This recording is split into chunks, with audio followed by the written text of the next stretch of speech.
Becky, there was no link posted. I just sent you an email to that regard. I don't know where.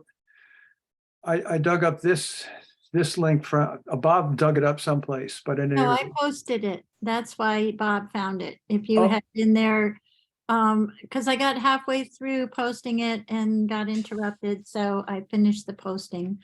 Oh, okay, Yeah, it's on the calendar now. So it's on the calendar. hopefully- Oh, but it Yeah, wasn't, it just- that's a 10 minutes ago, wasn't- it wasn't. Right, yeah.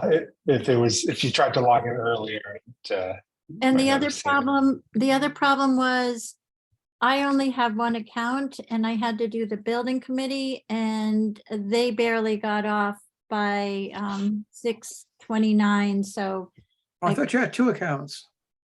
I only have one. The town clerk has another one. Oh, I see, okay. But since the meetings that I'm at and she already had was using the other, her account plus the library account. Oh,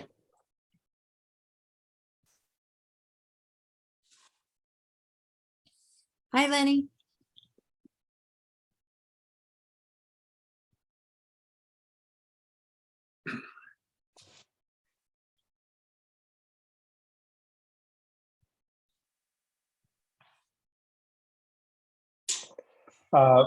Becky, I think since I see Lenny in the room, we should probably tackle that issue first and just do a That little would be great. agenda juggle. Yeah. Let me know when you're ready to start, AJ. Okay. Jim Let's won't see. move yet. I think we're just waiting on Jim Walton. Let's see. Yeah.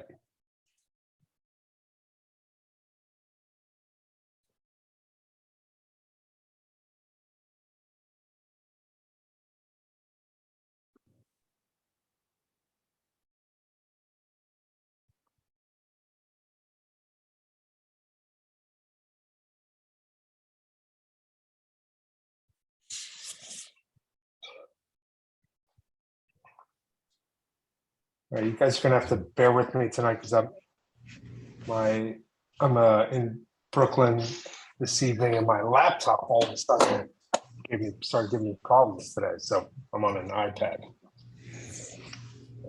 My ideal tech setup for today.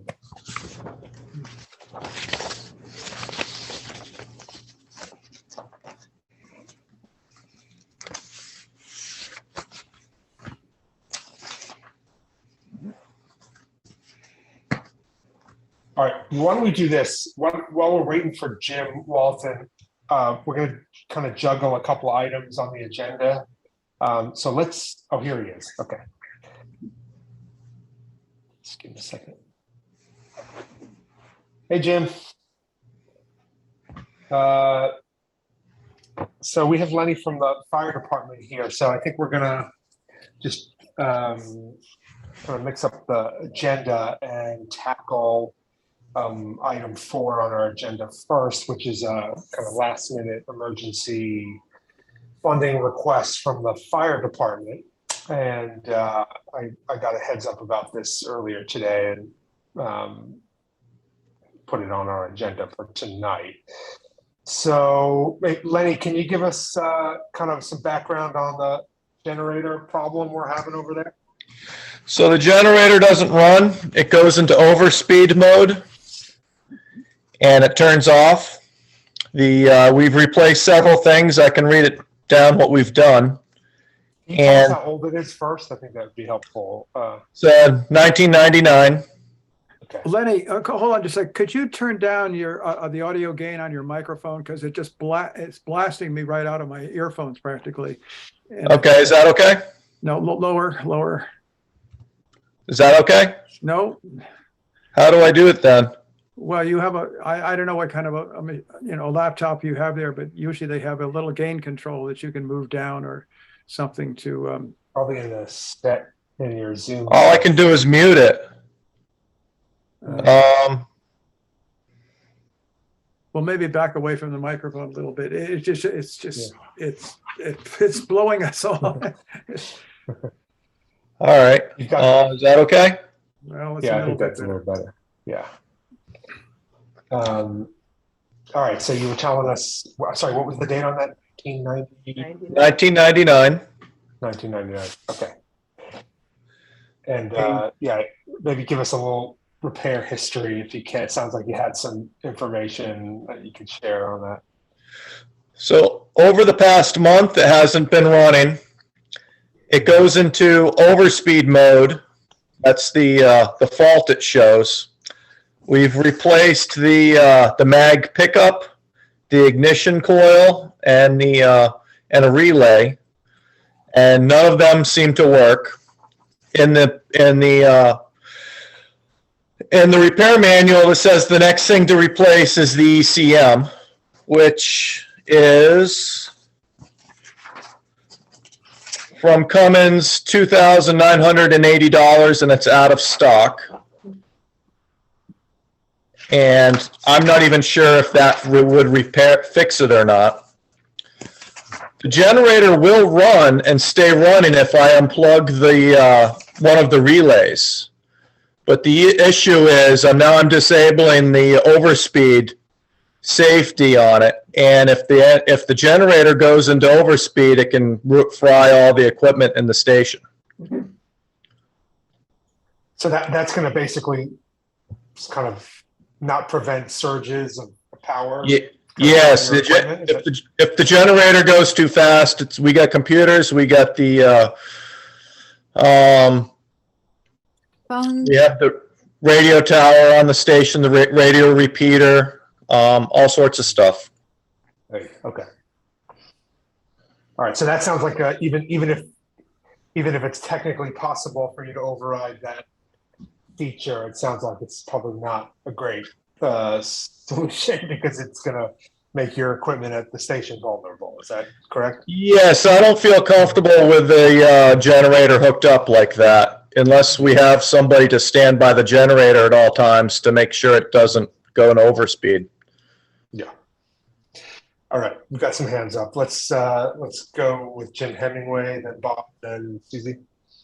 This is an Onan generator. Onan, Cummins, and Ford. So it's got 3 companies inside the box. So it's a Ford engine, it's an Onan generator, and it's all in a Cummins enclosure. So there's like 3 sets of parts manuals, and some of the parts don't exist anymore. Well, Becky, this was installed at the same time that the one for the town hall was installed, correct? As I recall, both of them went in. You know, the money for both of them were made available. Was made available way back when. I think that's true, but I think ours went, I think town hall went in after. I think fire station went in first, but by a year or 2. Have you consulted with Onan about this? They're a pretty reputable organization and they service their stuff. I've spent a fair amount of time with one of the repair technicians online trying to diagnose it, and I wasn't really impressed. How about Petroric Electric? They're the ones that service our generator on the MLP and also the town's generator. Have they shown any They've been ability working on it. I've been working on it. I can read you a letter from Tim Petroric. I almost thought it would have been shared automatically, or can it be? Yeah, I It can. might be easier to share it than for me to read it. Okay, so he's basically, it's a history of everything he has done. Well, I'll go try to find that. Well, Lenny, I can. why don't you read what you, while I try to send this out. Okay, recap on the status of the generator and where we are at. 1, generator is in overspeed status, which is a failure code and won't run properly. Number 2, we went through the service manual and replaced the items in order directed. A, mag pickup, B, ignition, C, relay. None of these items corrected the issue. There are more items that can be replaced, but at this point you are just throwing more and more money away on a 23-year-old unit. The next item to be replaced is the ECM. He writes it as the ECU, but it's in the manual as the ECM, which not sure how much it is or available, but electric parts are typically non-returnable. I am of course, recommending a new generator at this point. I have a 24 kW liquid cooled unit in stock, identical to what we put in behind the town hall. We can put this in fairly quickly, possibly even this Friday if it isn't pouring rain. Otherwise, I'd rather wait till first week of January when I'm back from vacation, but I could have my guys work on it next week if need be. If you are looking at an install price with on cue, I'm not sure what on cue means, generator, new transfer switch, transportation, and parts and materials of $18,500. We will reuse the pad and that is there and reuse the cable conduits in between the indoor and outdoor. We will pull in a data line and communication wires. We will recycle the existing generator unless it is wanted by somebody. I understand that sometimes these jobs need to go out to bid, but I also know that there's an emergency situation when times doesn't allow. I went fair on the price and even lowered it than the hut install price. I took into consideration reusing the pad and some of the wire, but know that prevailing rates are higher. The generator and transfer switch actually cost about $1,000 more than it was 3 years ago. Attached are a couple of spec sheets. I can formalize a quote if you think you may be going in this route. The above price does not include gas piping, connection to the new unit. You will need a plumber to reconnect the new unit. Do you have one? For your information, the troubleshoot and repair bill on the existing generator with $255 mag pickup part will be $650. That is discounted and not part of the above proposal. If going to bid or need to take to town meet or whatever, no problem. Just let me know so I don't pencil anything in for now. Thanks, Tim Petrarch. So that's the letter we got from Tim this morning. Right. So yes, we replaced a few parts. The next one on the repair manual is a $3,000 board that is right now is out of stock. And that's where we stand. All right, Bob, did you have a question? Yeah, I did, Lenny. $18,000 plus plumbing plus wiring, right? So No, talking- wiring is included in the 18.5. The only okay. So just the gas connection. Yes, just the gas connection. and that would be by George Propane between $800 and $1,200. Okay, so the total cost using this price is somewhere over $19,000. The maximum of 19.7, possibly 19.2. I don't see. I mean, first of all, this generates an emergency generator, obviously when there's a power outage. But I mean, it seems odd that it would break down. That some of the components wouldn't be in fine shape since we haven't had that many power outages. It doesn't have many hours on it.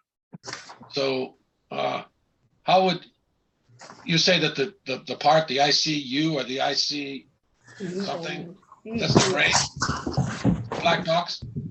Yep. ECM. It's the electronics that control. Yeah, I mean, it's solid state. Yeah, I suppose. these are a pain in the ass. Yeah, they are a pain in the ass. And when they go, they go. But could they be tested? That's what I'm curious about.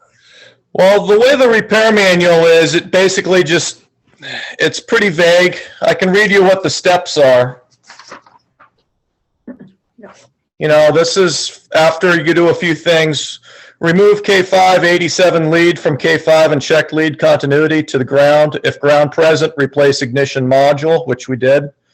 Connect K5 87, remove lead K5 30 and check lead continuity to ground. If ground present, replace K5 relay, which we did. And then this one, remove K5-30 lead from K5 and start gen set. If gen sets, if set shuts down and overspeed lamp comes on, replace ECM. So that's Lenny, this part is not even available for us to even Correct. diagnose whether that would solve the problem, right? I mean, did I get Yeah. that correctly? right now it's out of stock. And just, can you tell me, like, I mean, this might be a naive question, but how does the fire department function in the event of a power outage and our services at the station are not operable? Like like literally, can you tell me sort of how does the department function in that scenario? Well, we have a radio repeater on the station, and that was installed because we were having poor pager reception. So there are a number of firefighters that wouldn't get the pages when we'd have a fire call because of the bad radio service. So Okay, so you can't communicate with your service persons in that scenario. Is that accurate? Accurate, yes. What happens is we have a tone out. Our pagers, we get a tone on our pagers, and then now open the pager and tell the firefighter what's going on. That potentially won't happen. Because that is initiated by some signal or something that's sent from the station. Is that correct? Yes. Yep. Okay. All right. So this is not. I mean, it doesn't sound to me like something we can take a whole lot of time to figure out, right? I mean, this is. So we would have spotty coverage with our pagers. The radios at the station won't work. We won't have lights in the station, obviously. Probably engine 2 won't be able to start if it's not plugged in for more than 8 hours. If it's freezing out, we'd probably have to empty the water out of the trucks so the station doesn't freeze. So it'd probably take a while to do that, though. The garage doors won't open, so we'd have to, do the long way around opening garage doors. So it will be a bit of a mess, and then it's pretty much that. Okay. Jim And, Walton, do Sarah, you have a question? Oh, yeah, go ahead, Becky. I just wanted to emphasize, I'm sorry Kristen couldn't be here tonight. She's our new emergency management director, but this is, the fire station is our command center in the event of any kind of emergency. It's our original and place where we had a generator and has been counted on over the years. And while the ice storm where we had power out for, some of us had it out for 11 days, we have had events annually where we have power outages, and we've counted on the fire station to be a place where emergency personnel can warm up. There's showers there. There's an upstairs that's heated where people can get some rest. So it's basically the emergency shelter for our emergency personnel. And if we don't have the generator active, we don't have that resource at all. When did this problem start? And what was the cause, or what was the occasion when you noticed that this was? Are we using the hand system here, or is everybody just, is it a free for all? Sorry, that's my bad. I should said, yeah, Jim Walton had his hand up. So why don't we have him ask a question, and then we'll go to Jim Hemingway. Let me answer that. Want to go ahead? Okay, yeah, why don't you answer that? And we'll go to Jim Walton. So it's basically about a month and a half ago, and we've been working on trying to diagnose it and get parts. We've waited for a couple. The last relay took like 5 days to get in, and it still didn't fix the problem. So it's about a month and a half ago that we've been like this. And it Jim was Walton? discovered first by you, but then we had our annual service call. Yep. Go ahead, Jim. Yeah, I just want to go back to Lenny, you talked earlier about 3 different suppliers to this system. Was it put together that way originally, or is it as time went on and things happened that we had replacements or from different places, or? Just to understand a little bit about the overall and why you're dealing with 3 different suppliers. So the outside of the generator hut says Cummins, and it also says Onan on it. And at that time period, they didn't make motors for generators at that size. So they had a Ford engine in it. So you do kind of have three different companies inside that one box. But it's mostly the Onan that's it's really the one that it has to address, or where the issues are probably reside.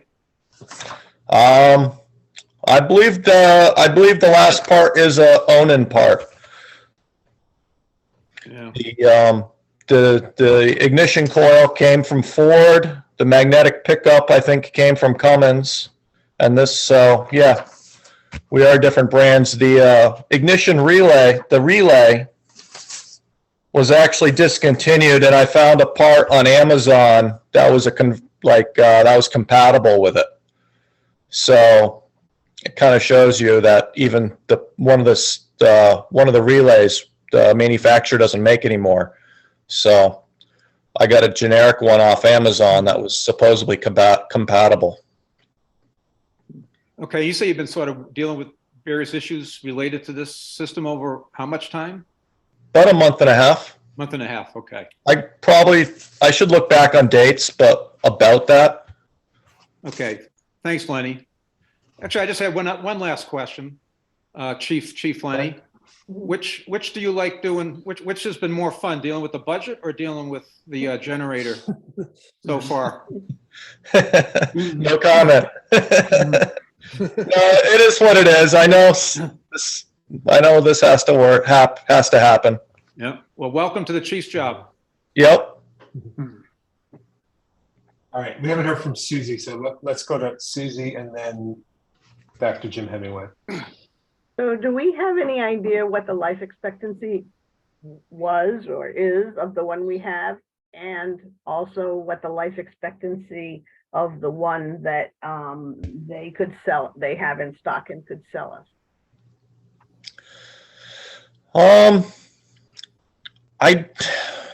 You can look online on different forums, and they're going to give a lifespan from 10 to 20 years.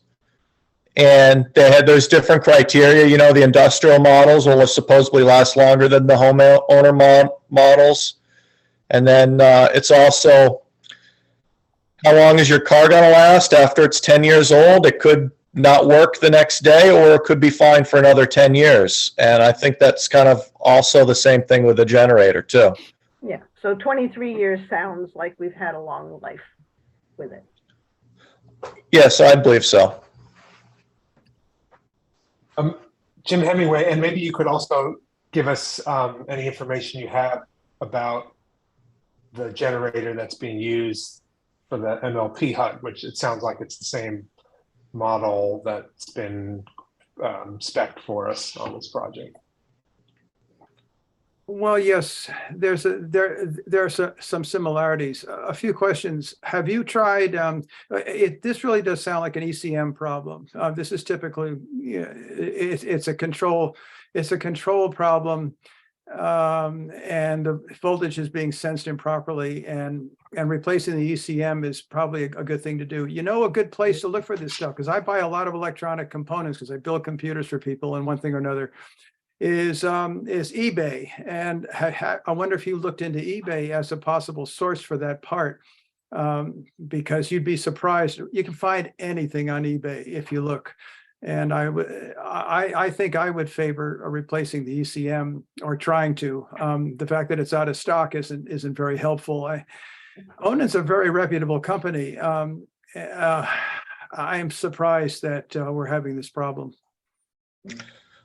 I can eBay this part number right now. Yeah. All right, while you're doing that, Bob, did you have a question?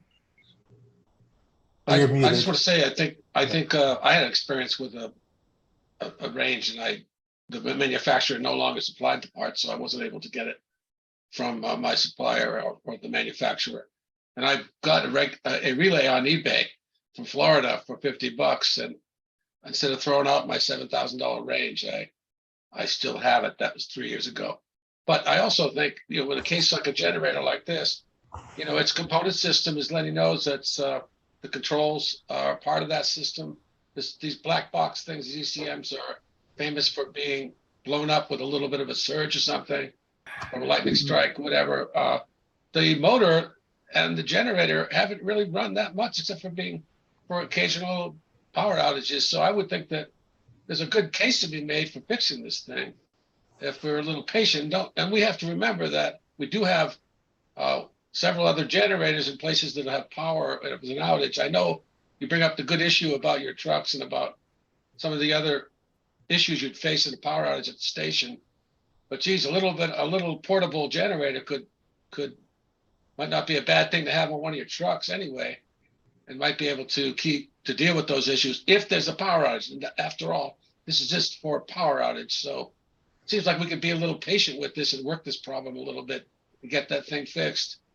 I don't know if the gamble is worth it. I don't know how you calculate the gamble of buying a $3,000 part or versus paying $19,000 to replace the unit, but I don't see how the working parts of this generator are really worn out since it's only an emergency unit. So it seems like it's worth fixing. Well, if it is the ECM, it's probably like a 30-cent part on the ECM. You know, I don't know. You'd have to switch out the whole ECM. I mean, Yeah. that's rocket science. Unfortunately, the way things are repaired nowadays. That's what they do. Yeah. So I looked on eBay with that part number. I didn't come up with anything. And I just did ECM own and generator. And I'm just getting generators basically. So yeah, I typed in the part number. All right. Jim Walton? Yeah, that's what I think I heard earlier, Lenny. You said you spent quite a bit of time with the technical person from the supplier, from the generator manufacturer, Yes. and you've been walking through the sequence with him, Yep. and you've been dealing with this for a month and a half. Yep. So to me, that doesn't sound like we need to be patient. It sounds like Lenny's been patient, at least in the way I read this. And this is an emergency issue. It involves the town. And I guess this is an area I just don't think we want to be nickel and diming. I think we need to find a solution. Lenny's been tied up with this for a month and a half.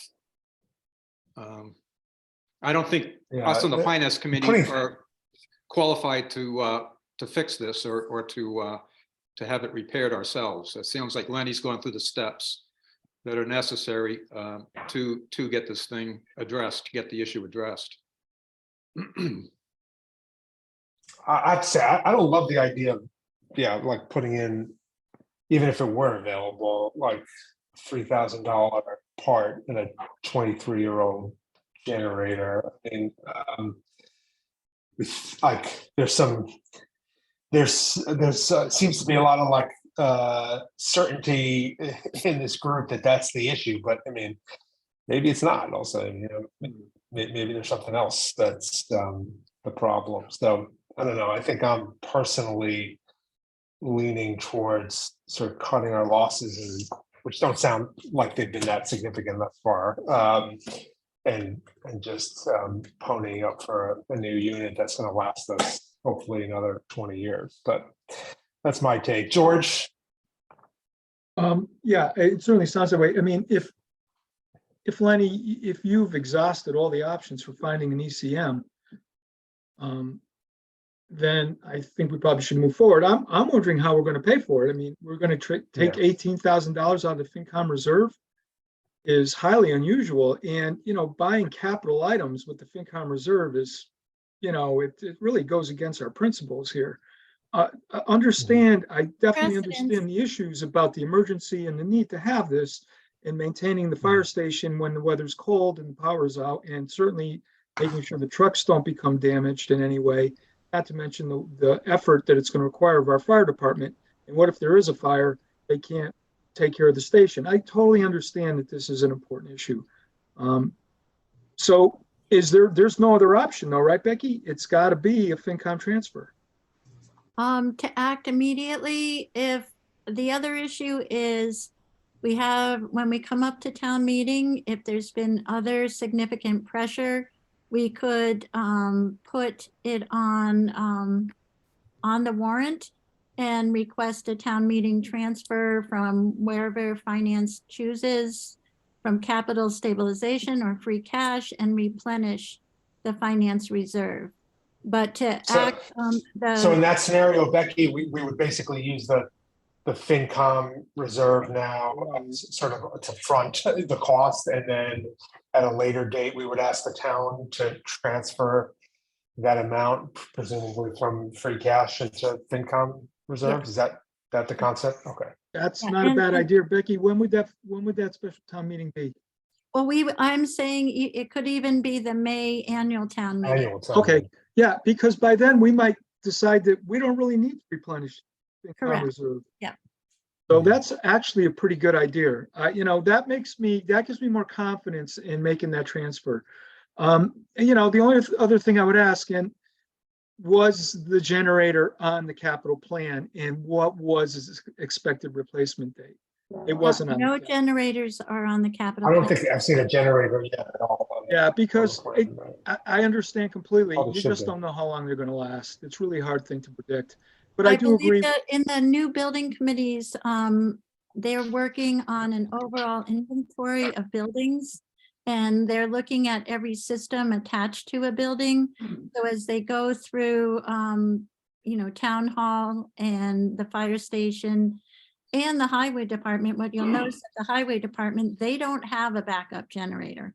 But I think you'll notice that those components will be added to their spreadsheets and the knowledge, and moving forward, we will be identifying, things that might be a concern coming, moving forward. But it's not complete at this point in time, but it's in the works.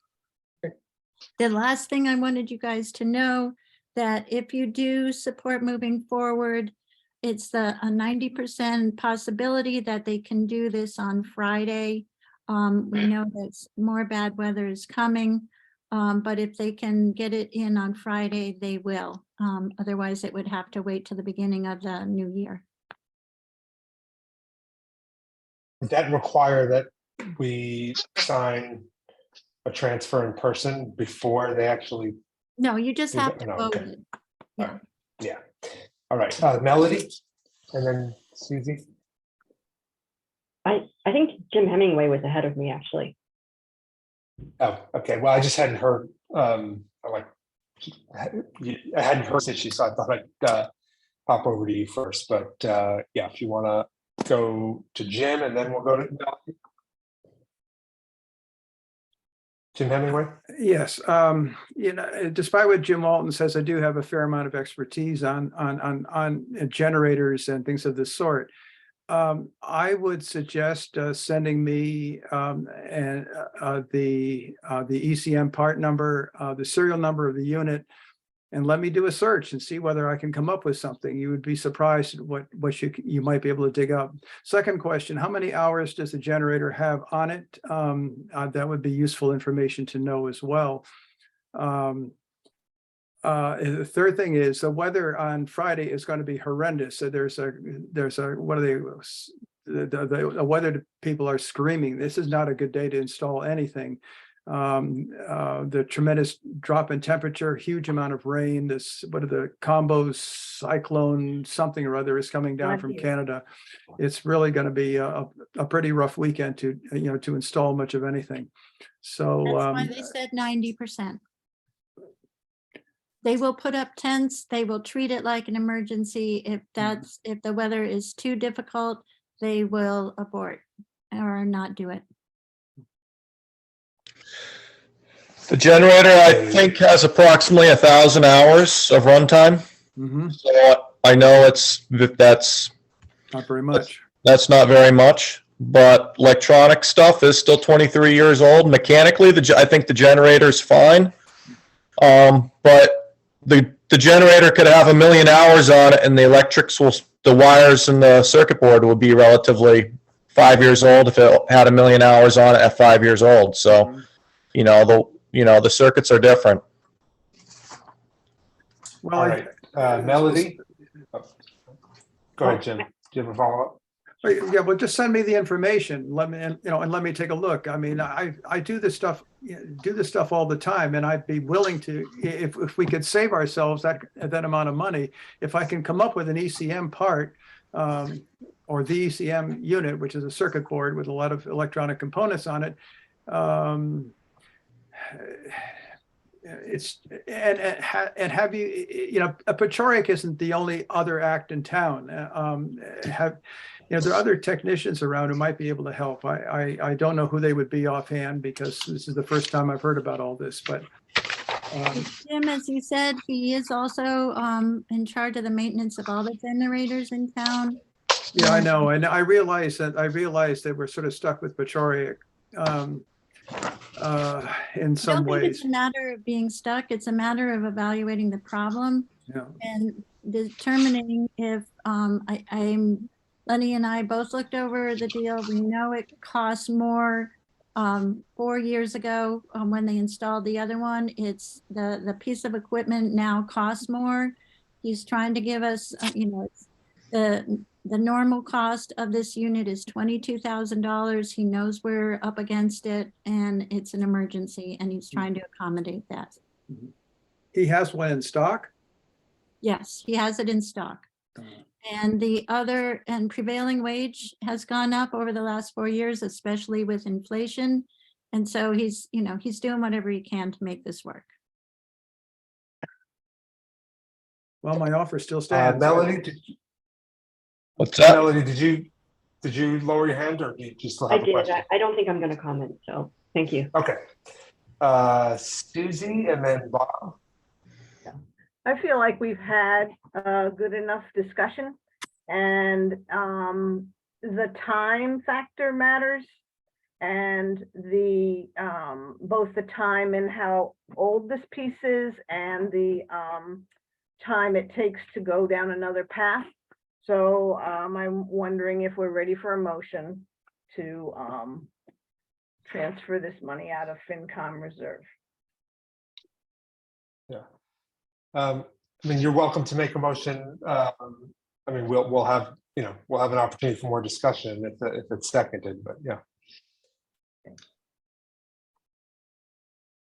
All right, Bob, did you have a question? Yeah, I just want to remind the committee and, that as Lenny said and Becky said, we didn't have any generator in town, backup generator 20 years ago. The trucks didn't get killed by the generators. We found ways to deal with it. I consider it to be a hassle, but it wouldn't be a disaster if we didn't have a backup generator while we work this problem. As Becky said, the highway department has trucks. They don't have a generator. We do have, I don't know if Lenny, if you have a portable in one of your rigs, but we certainly, I'll just finish here, okay? We could certainly entertain that out of our cash reserves and might be a useful thing for you to own anyway. While you work this problem and get set up with a new or repaired generator, which I think everybody agrees is what you need to have. So I just don't see going out, not bidding this out, not working the problem, not doing proper good best practices on this issue, which means evaluating the problem, seeing what the options are, and then getting bids. And certainly, if you know the bidder, if you know the provider, like Pechoric, you give him an edge because you know him. But got to go through the process. Do we not? I mean, that's my opinion. Is that? I just want to make sure I'm understanding. I mean, are you thinking that we might, if we put this out, if we put the replacement of the existing generator with a new comparable unit, are you suggesting that we might find somebody that's going to beat that price? Is that what I'm suggesting is that here? My suggestion is, to be clear, that we decide whether we need to replace it before we replace it. Right. Then if we decide to replace it, we put it out to bid. I don't see that it's an extreme emergency that requires this kind of rush where we have to come in Friday and replace it. That's my opinion. I think that we've lived without one for many, many years. We could live without one now. We could take the calculated risk. And also, as I say, there's got to be a generator portable somewhere around to put the heater on the trucks and get the radios and so on operational if there's a power outage. But if there isn't, then we should have one. It's a backup anyway. Can Becky or Jim let us know if this information is available, what we paid for that generator over at the MLP? We paid $19,000. 19? Okay. Yeah, and there was, the MLP did a lot of research in making the selection for their machine. This is a very heavy duty industrial machine that they went a little higher in the price originally because of the severity of the consequences if the hut does go down. So I do believe this Yeah. would be a machine that could really, that will be substantial and will be of great benefit to the town. And it's The- been fully vetted by the MLP 3 years ago. It's a Kohler, to be specific. I am perfectly willing to, to do a little research if you send me the information or, Yeah. Well, first couple things, the trucks now than the trucks 23 years ago have a lot more radios and flashlights and everything else that's hooked up to them.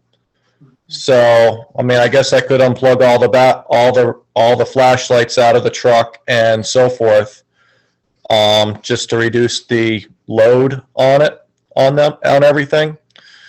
I don't know the first thing about hooking up our portable generator to our radio transmitter. So I think probably should hire an electrician for that, probably. So that would be one thing that I don't know the first thing about how to do. As for the part number for the number that I think it is, I did eBay it. It was substantially cheaper than what I got off Cummins' price. I entered in the wrong number talking earlier, and number, I think this is it's 300-4296. And they are on eBay for approximately $300. So the Cummins website shows $2,900. The eBay site. So if that's, if we could get one here, I guess that would work. That is if it fixes the generator.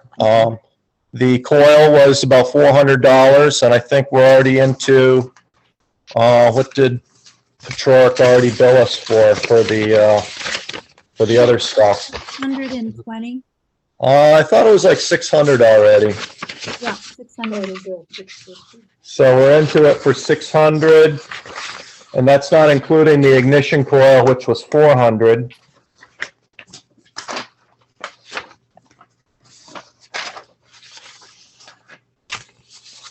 Is the one on eBay?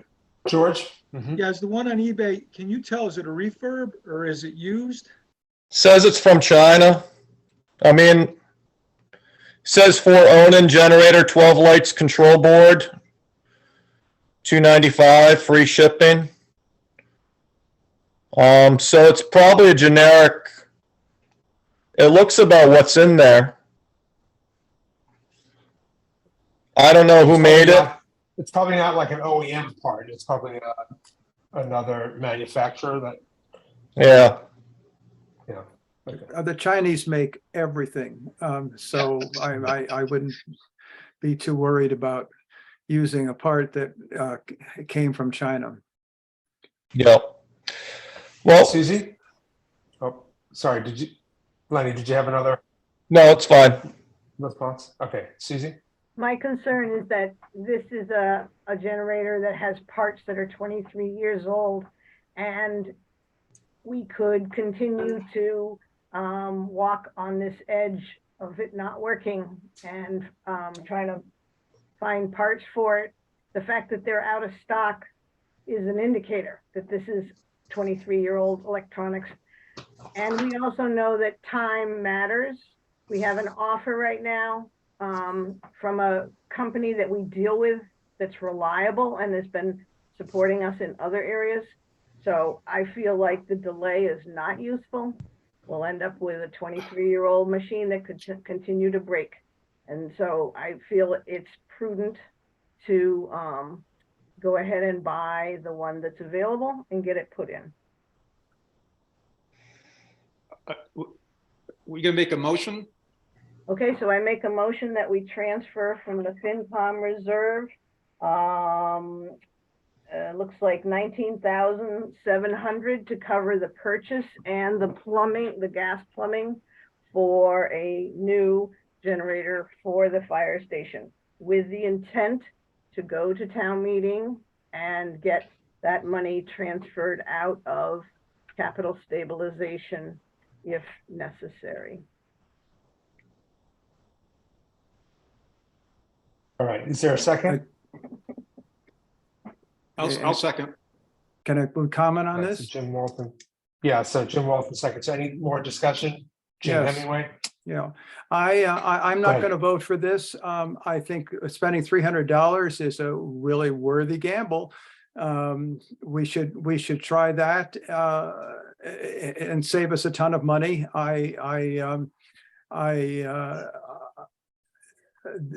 This is a part that frequently breaks. In fact, as I recall, the Kohler generator behind that we use for behind our town hut, we had to replace that ECM right off the bat because something was wrong with it. It just gives you an idea of how fallible those parts are.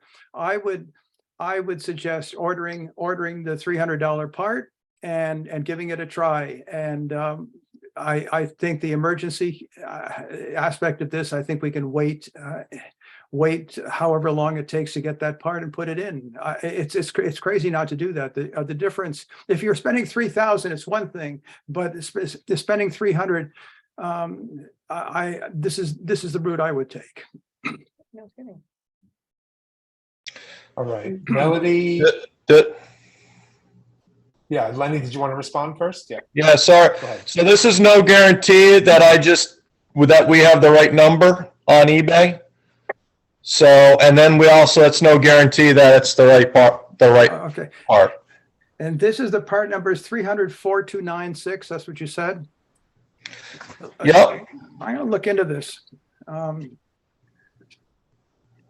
Lenny, that's the part number that you got from the repair manual? Yes, but it's So kind that of would be the correct one. hopefully that would be the correct one. Okay, right. Well, you said that it looked the same, But I guess it's gonna work perfect. Yeah, All right, I think we let's should go go to with ordering the part. Right, I hear you, Jim. Let's go to Melody. Yeah, so a couple things. Well, first, my question would be, I guess it would be most appropriate to move money over from capital stabilization rather than free cash. I just am curious about that. Pertaining to Susie's motion, I'm not arguing it. I'm just questioning it for myself, just because I thought that we had a bit of a surplus of free cash last time, but maybe not. And secondly, I mean, just because a part is out of stock, I mean, as we all know, there's supply chain issues because of COVID. So, I mean, I don't think that really indicates anything other than some of our supply chain issues. So I guess that's all I'll say. And if something's 23 years old, I mean, just because it's newer doesn't mean it's better. I mean, I've been fixing a vacuum from 1990s that is way better than anything you can buy now. So, I mean, I don't think it's necessarily newer is better. So I guess that's all my question and my comments, I guess. Thank you. Gotcha. Yeah. Okay, let's do Bob, then Yeah. George, then Jim Walton. Yep. Yeah, I just want to resonate with what Jim said. I wouldn't be voting to do this. I think we got to work the problem. I do think that the generator, as Letty says, it seems to work fine, except for this electric control issue, which is causing it to be whacked out. I think it's very likely that it is one of these electrical parts of the control system that's not functioning properly. And I think that, again, if you go to eBay, there's a lot of crap out there, but there's a lot of reliable and reasonable dealers that are out there. And, you'll find, if you do find the part, you're probably going to find it in more than one place. And you can do a little background check on the rating for the dealer. and what the part looks like. We can get a photo of the part from your machine, and we can compare and contrast it with the with what's for sale before we plunk down a credit card. But you know, I think it's worth work, as Jim said, it's worth working this problem a little bit and taking a little bit of a risk. Look, let's face it, if we buy the part, if we buy the new generator, it could be broken next year too. There's a risk in everything. And I think it's certainly, we're a green community. We believe in repair rather than replace as a philosophy. I think this is an example where we should apply our philosophy instead of just bragging about it. We should apply the philosophy and try to repair this thing. And if it doesn't work, it doesn't work. And I think it's a worthwhile thing to do. So I will be voting against this transfer. All right. What did I say next? I think George and then Jim Walton. Lenny, does it show when you can expect delivery of that part? I just quickly looked on eBay. We're looking at, let me go back. It's coming from Kentucky, Hebron, Kentucky. So if the part works and it'll come in sometime next week, and then if it takes me a day plus to put it in, I mean, I'll be into next week without a generator. That's if that's the right part. Right. So I'm just wondering if, you know, we meet again in 2 weeks and we get a report from you. We've spent $300 on a part. We put it in. It didn't work. And then we vote on this at that point. It seems to me for $300, as Jim said, it is worth the risk. That's the way I see it. Yeah. There's a very good photograph of this part, and, you know, and circuit Other board. people have had their hands up, Jim. Okay. Yeah. Well, Let's go to, I think I said Jim Walton and then Becky and then back to you, Jim Hemingway. Jim Yeah, I Walton? mean, I think we're the finance committee. We're not responsible for the safety of the town. We've got Lenny here. We've got Kristen that we pay as from the town to be responsible for making safety type decisions. And I really don't think that's in the purview of the finance committee to decide what is safe or risky or not. I think that's what we pay these people for, is to decide and assess risk and then make recommendations. And I'm guessing that's part of the reason we're here tonight, is because we have been working on this for a month and a half now. This $300 part isn't the first part. It sounds like there's been other parts involved with replacement. It sounds like there's been a lot of discussion with the supplier, working through steps to try to solve the issue.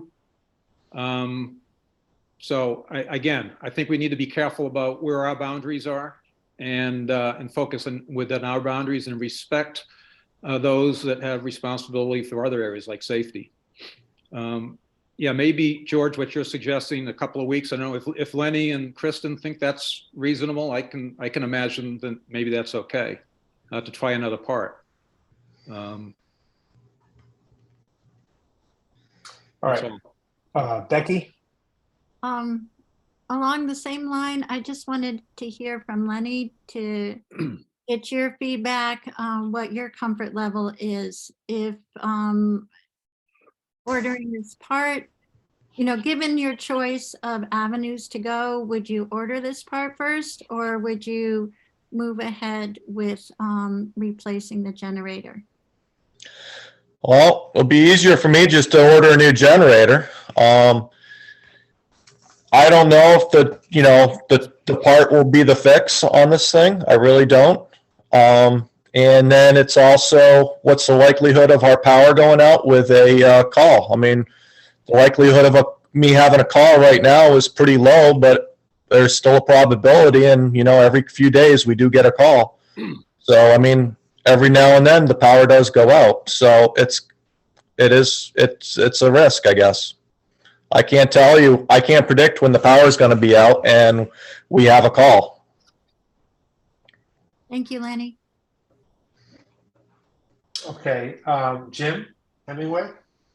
Yeah, I'm looking at this part and you say it resembles, I mean, it's a pretty distinctive part. It's not something that's subtle in terms of, you can tell pretty quickly whether it's an exact replacement, but it is an exact replacement. And 4 of them have been sold and there are 2 available. I think we're crazy not to try this. It's a very worthy gamble, and 310, spending $310 on this is chicken feed compared to Pachoriak's offer.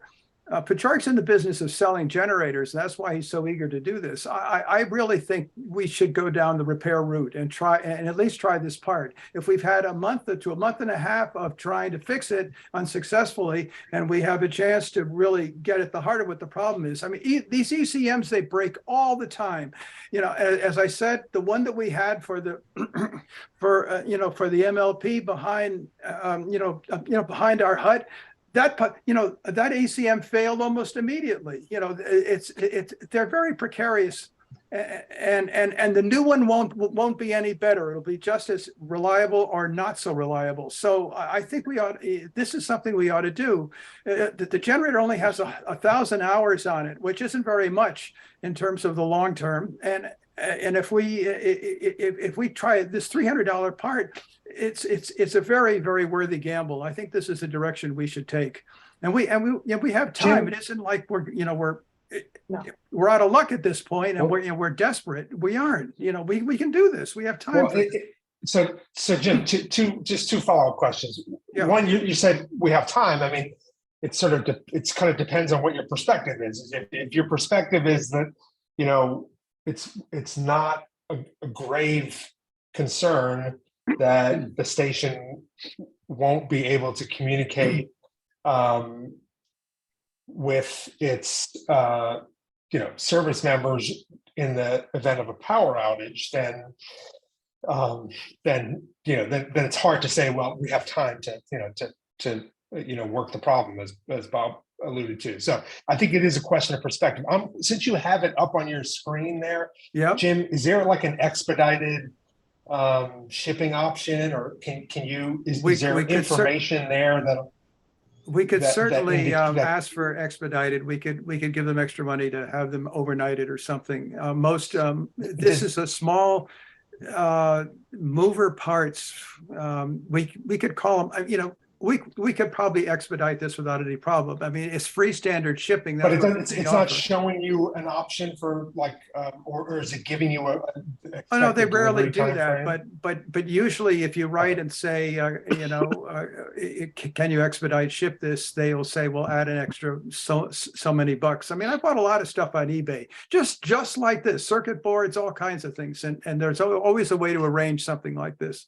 This isn't some humongous organization that's selling this. This is a relatively small seller, and I'm looking at them with a very good positive feedback rating. And 4 of them have already been sold, and obviously successfully. Otherwise, there'd be a return problem. We could look them up.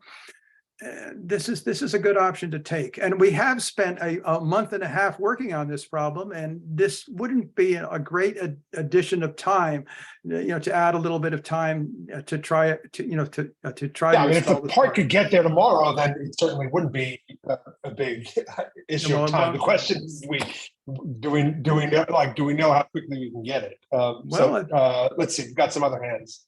Lenny, did you want to respond? Or? They're on Amazon too. Yeah. See, because they're in these 2 places, you can see how often these parts fail. I mean, this is a very, very, I'm surprised Pachoriak didn't tell you right off the bat, or whoever your tech, didn't mention this right off the bat. These boards are always problems, because they're the heart. They make all the decisions, relays, everything else. So, this is right. Most likely where the source of the problem is. It's All just right, a worthy George? gamble. $300 is nothing compared to. No, I understand. But you've made the point. We gotcha. Let's go to George. Yeah, I would just say, Lenny, I think it's for $300 versus $19,000.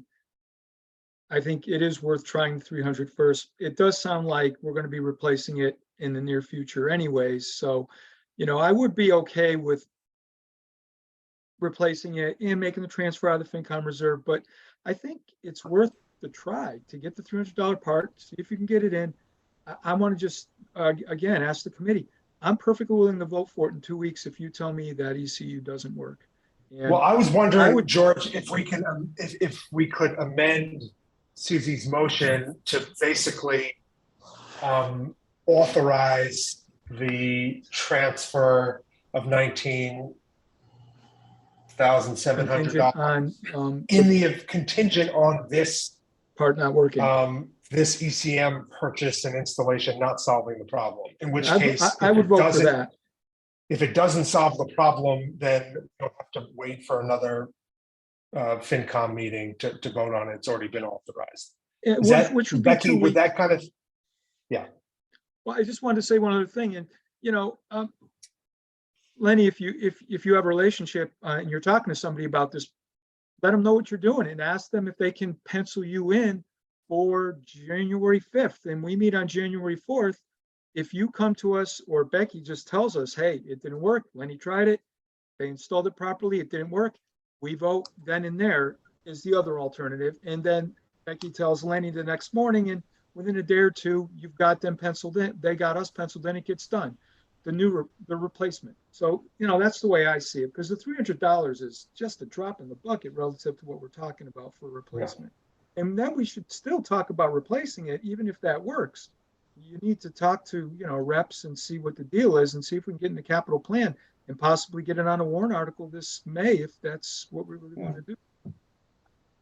all right, before I get to Bob's question or comment, can I offer an amendment to Susie's motion, which is something along the lines of the following? So we'll authorize a transfer of $19,700 from FinCom reserves for the replacement, for purchase of a replacement generator, contingent on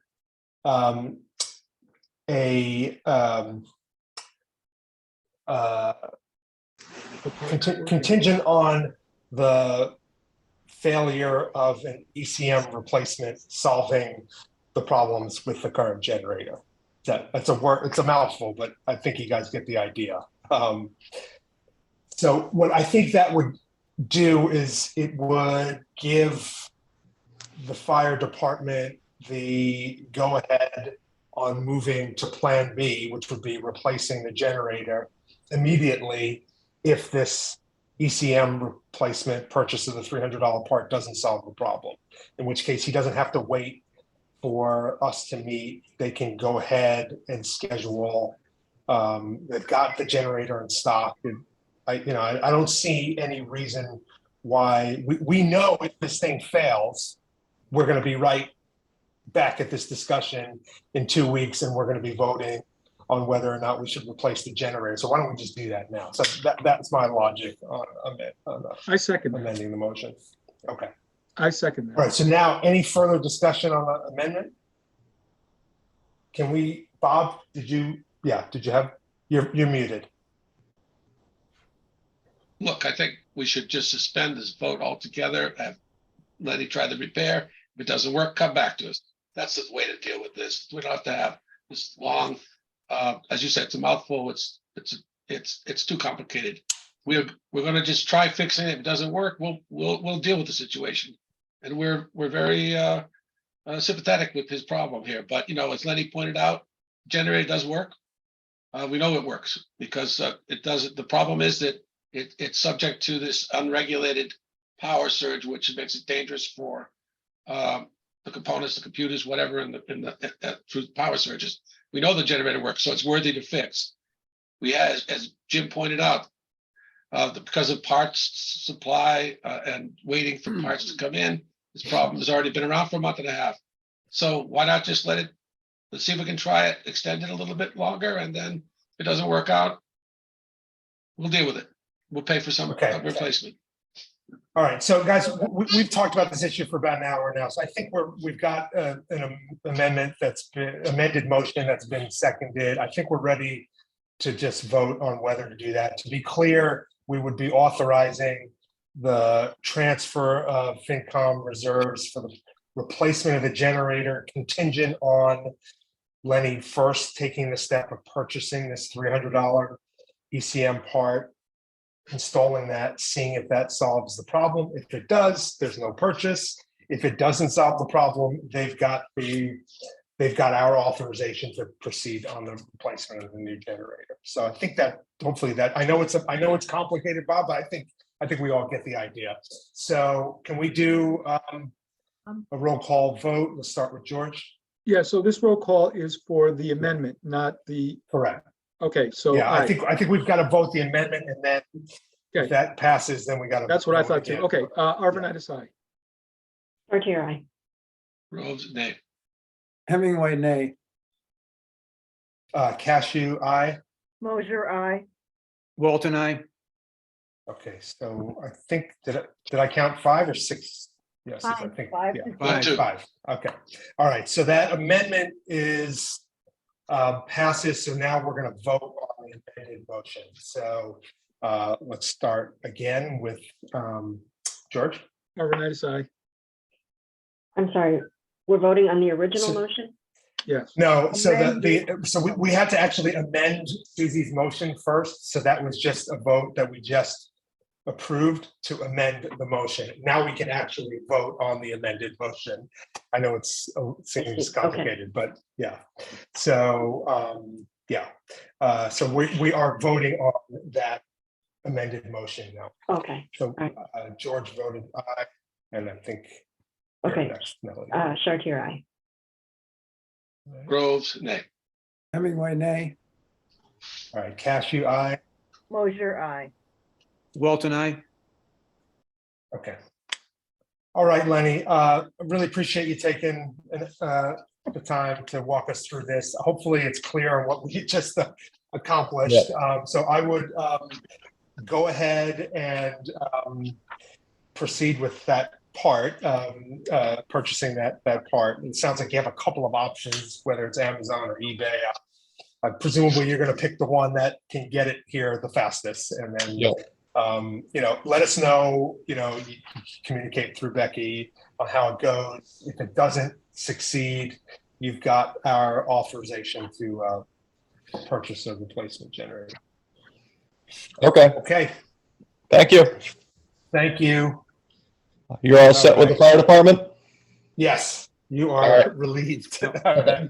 Thank you. Thank you, Lenny. Yeah, no problem. Okay. It's funny, the things that take, like I would not have expected this to take an hour, so hopefully we'll get through the That's a rest lot of of our money. agenda. Yeah, it is a good chunk of money. Okay, so let's just discuss Susie's minutes from December 14. Has everybody had a chance to look at those? I read through them. I didn't have any issues. Anybody have a comment or request? Minor grammar thing. Okay. Number 4, Becky and Bob, not Becky and Bob. Yep. It's just a minor thing. And then, Yeah. oh, in grammar in 6A, the second sentence in 6A, it's grammatically, I think there's a word missing somewhere. The proposal meets the state's. Requirement to include an annual increase of the budget in last Of year's the- salary Yeah, lines. should be of the Yeah, budget. of the budget. All right. Anything else, George? Oh, I just, a side question, do we have to have minutes for 8:30 on Saturday morning? When we meet on the So I 17th? don't know, I can tell you what I used to do when I was secretary is those meetings when we had a joint select board FinCom meeting, since they keep very good minutes for their meetings, we just, I made the assumption that we had minutes with the select board and didn't need to duplicate that. So I don't know, that's how I handled it. But technically, we should address it, right?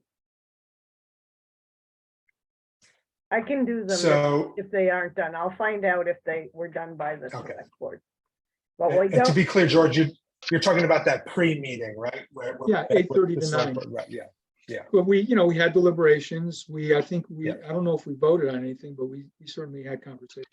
No, there were no votes and the select board did not take minutes. So technically, we're not required.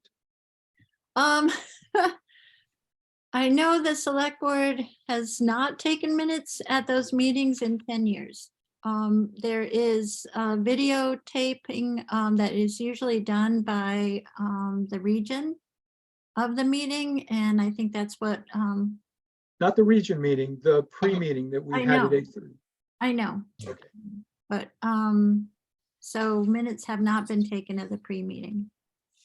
Okay. And there were no votes, but we probably should get them done somehow. I'll do it. Well, it is, I mean, it's a simple question. Do you Is have it- do notes, have to? Susie? Is it legally required or not? Yes, it is. It sounds like Susie's got notes. If you are okay doing that, No, I'm Thank you, Susie. thrilled to do it. Thank you, Susie. all right. I think Jim Hemingway had his hand up first, and then Bob. Yes, paragraph 6C.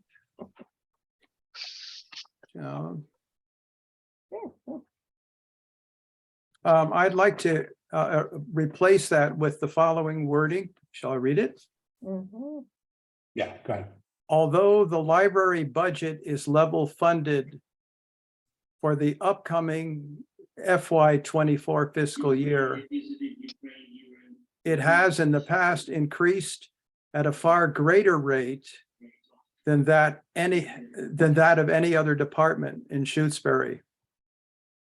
That is over 55% increase during the FY13 to FY22 fiscal years.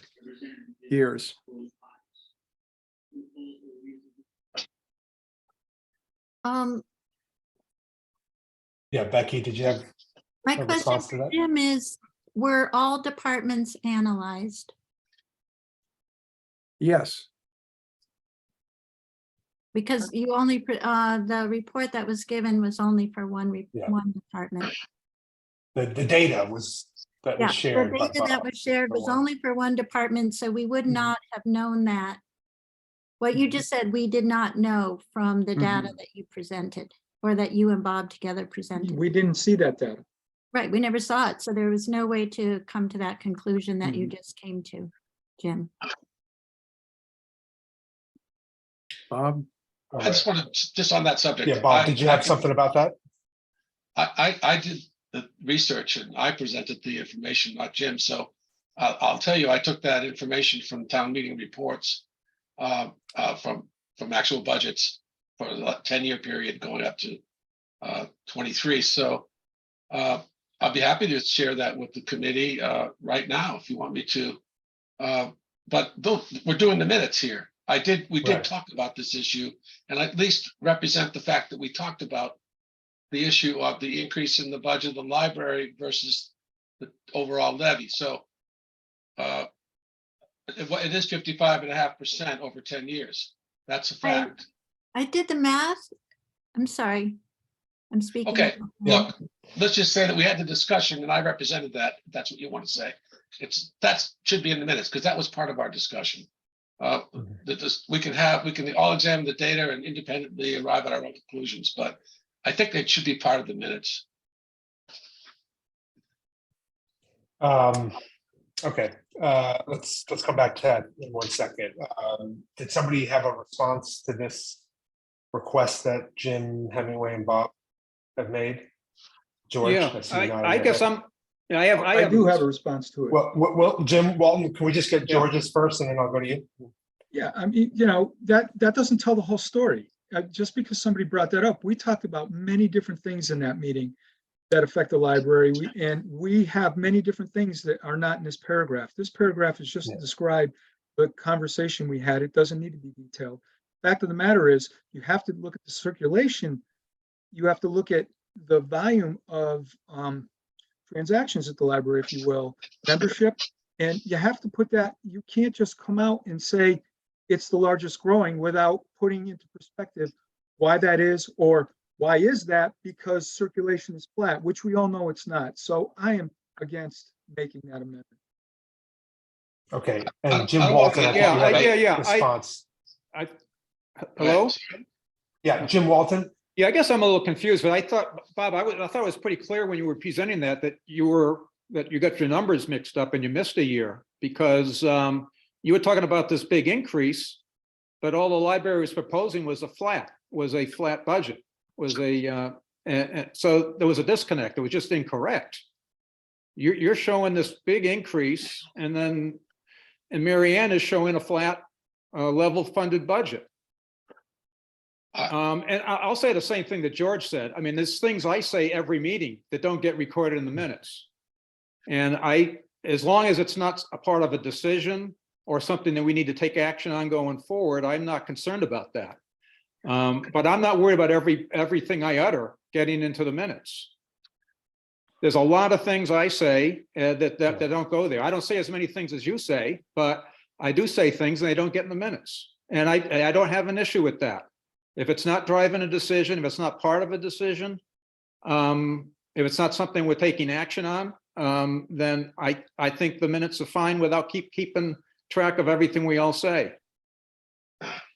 Well, may I respond to that, please? Yeah, Bob, Sure. what's your I just want response? to say, it's really kind of a straw man to say that we don't want to record everything that we say.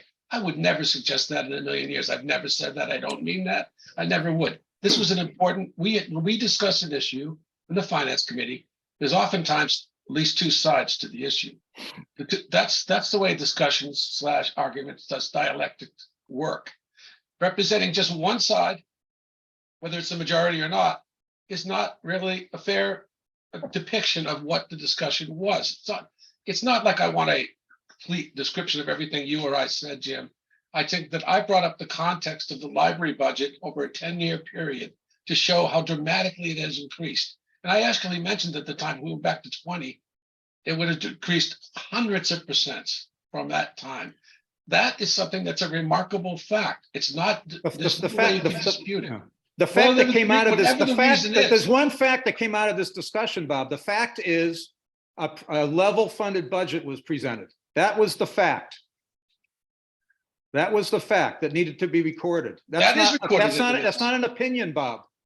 That's not an opinion. That's what came out of that discussion. The library presented a level funded budget. That's in the minutes, Jim, and that's fine. That's not a side though. That's not an opinion, Bob. Do you think that the increase in the budget over a 10-year period is an opinion? The Is that an calculation. opinion? Bob, it was a level funded budget that was presented. All right, Nope. so here's a suggestion. What if 6C read, there was some discussion about the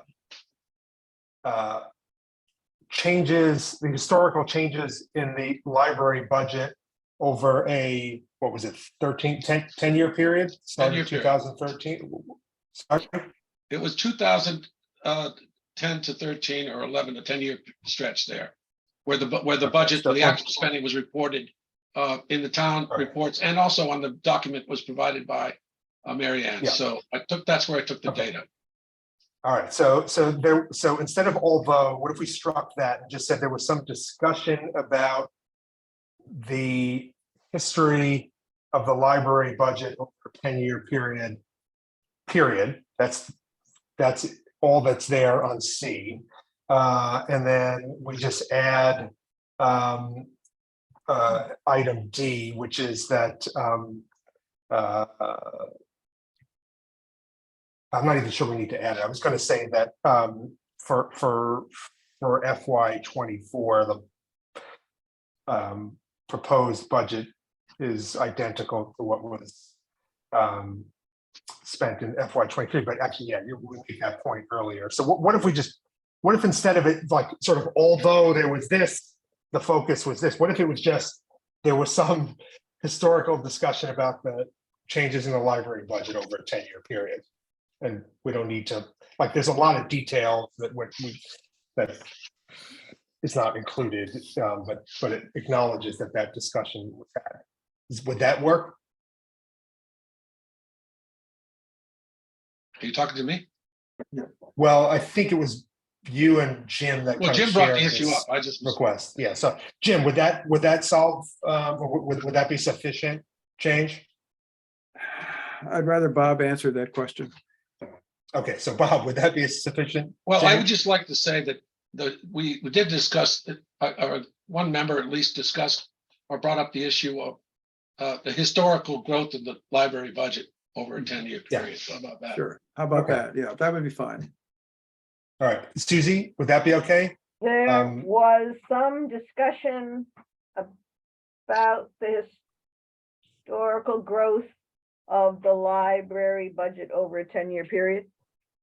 Correct, period. And that's basically, In the context of the growth in the Replaces- levy. That's what I pointed out.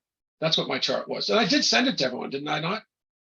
yeah, But Yes. nobody, yeah. But you have Yeah. to. double I check mean, the numbers. yeah, I mean, there was, yeah, right, there wasn't, you certainly shared that data, and I think you sort of made the general point. We didn't really like dig into the data during that conversation, because we ended up sort of really focusing on FY24, but I think, it sounds to me like that is gonna, while not being the perfect, from your perspective, replacement, that's gonna be sufficient. So can we just move forward with that? Yeah, change? let's move on. Okay, great. Any other requests on minutes? Okay, so I'm gonna make a motion to approve the December 14th minutes as amended. Arvanitis, aye. I think it needs a second first, and then we can Oh, vote. second. Okay, all right, now go ahead, George. Arvanitis, aye. Chartier, aye. Groves, I, Hemingway, aye.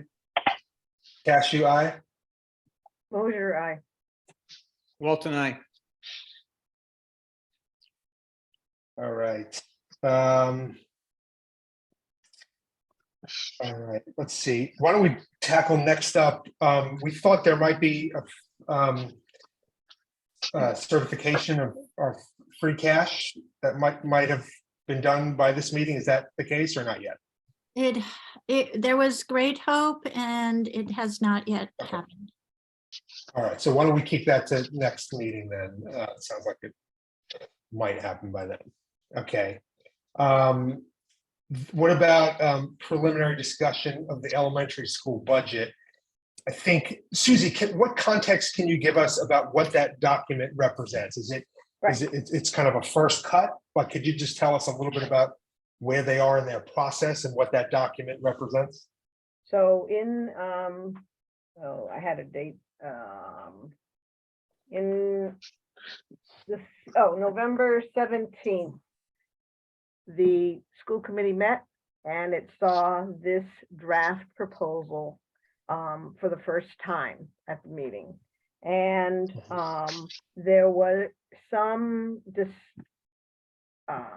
it was emphasized that it was a draft because there were some decisions to be made yet about some costs at the U28 one, and they did not have any time to discuss this proposal.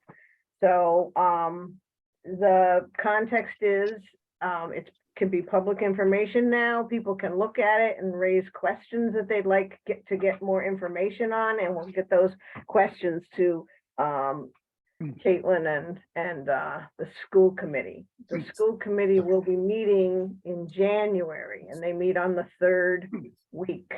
And so at that meeting, it's I believe they will vote on the budget as that gets presented. And then we would have a meeting after that to review it with them. So, Okay.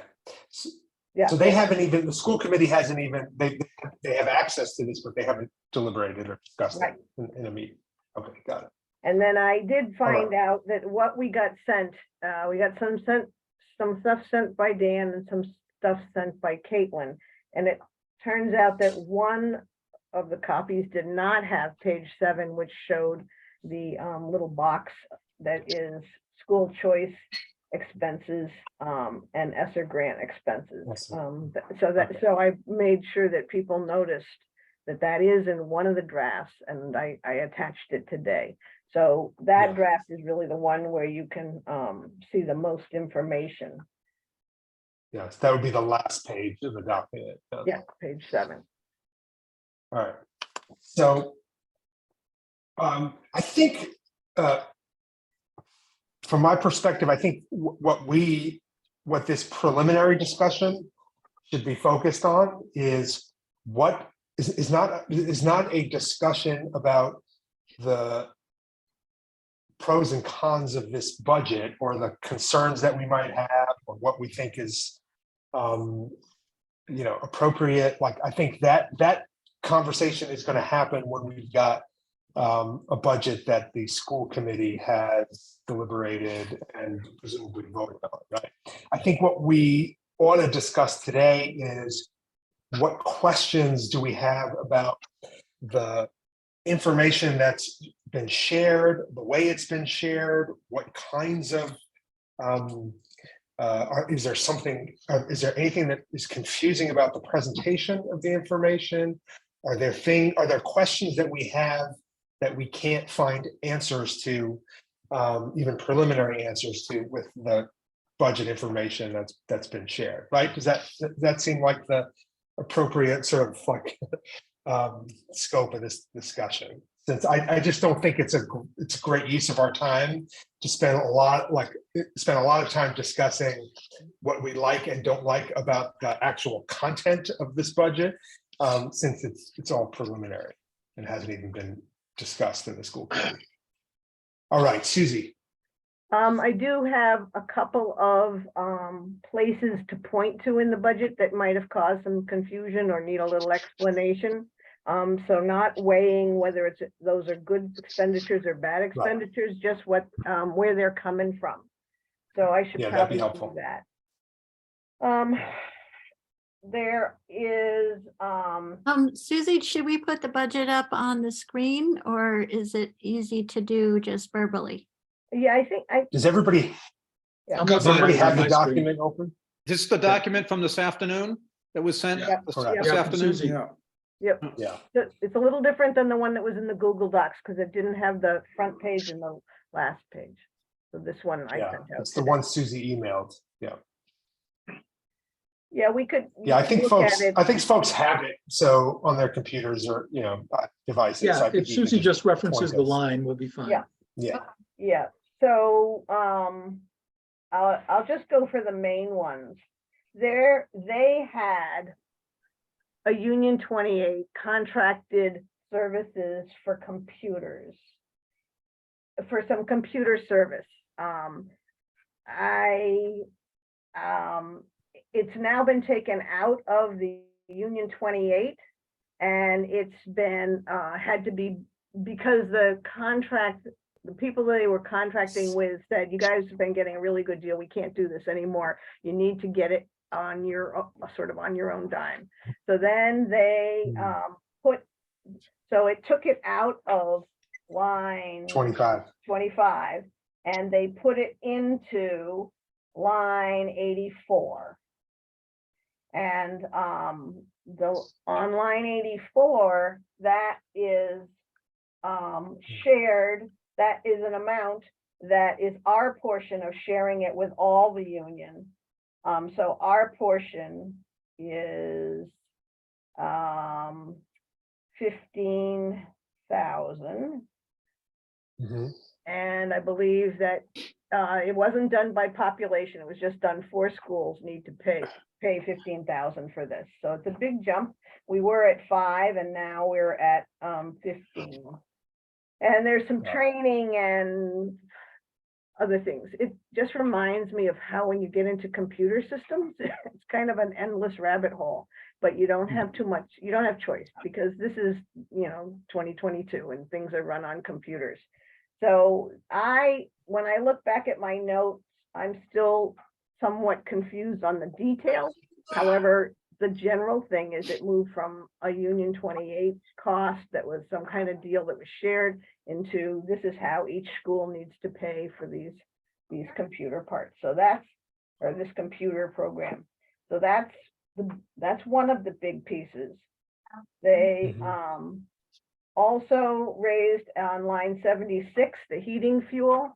They got a delivery for 19,000 that in the previous year, a year ago, was only 7,000. So they are pretty freaked out about the fuel costs.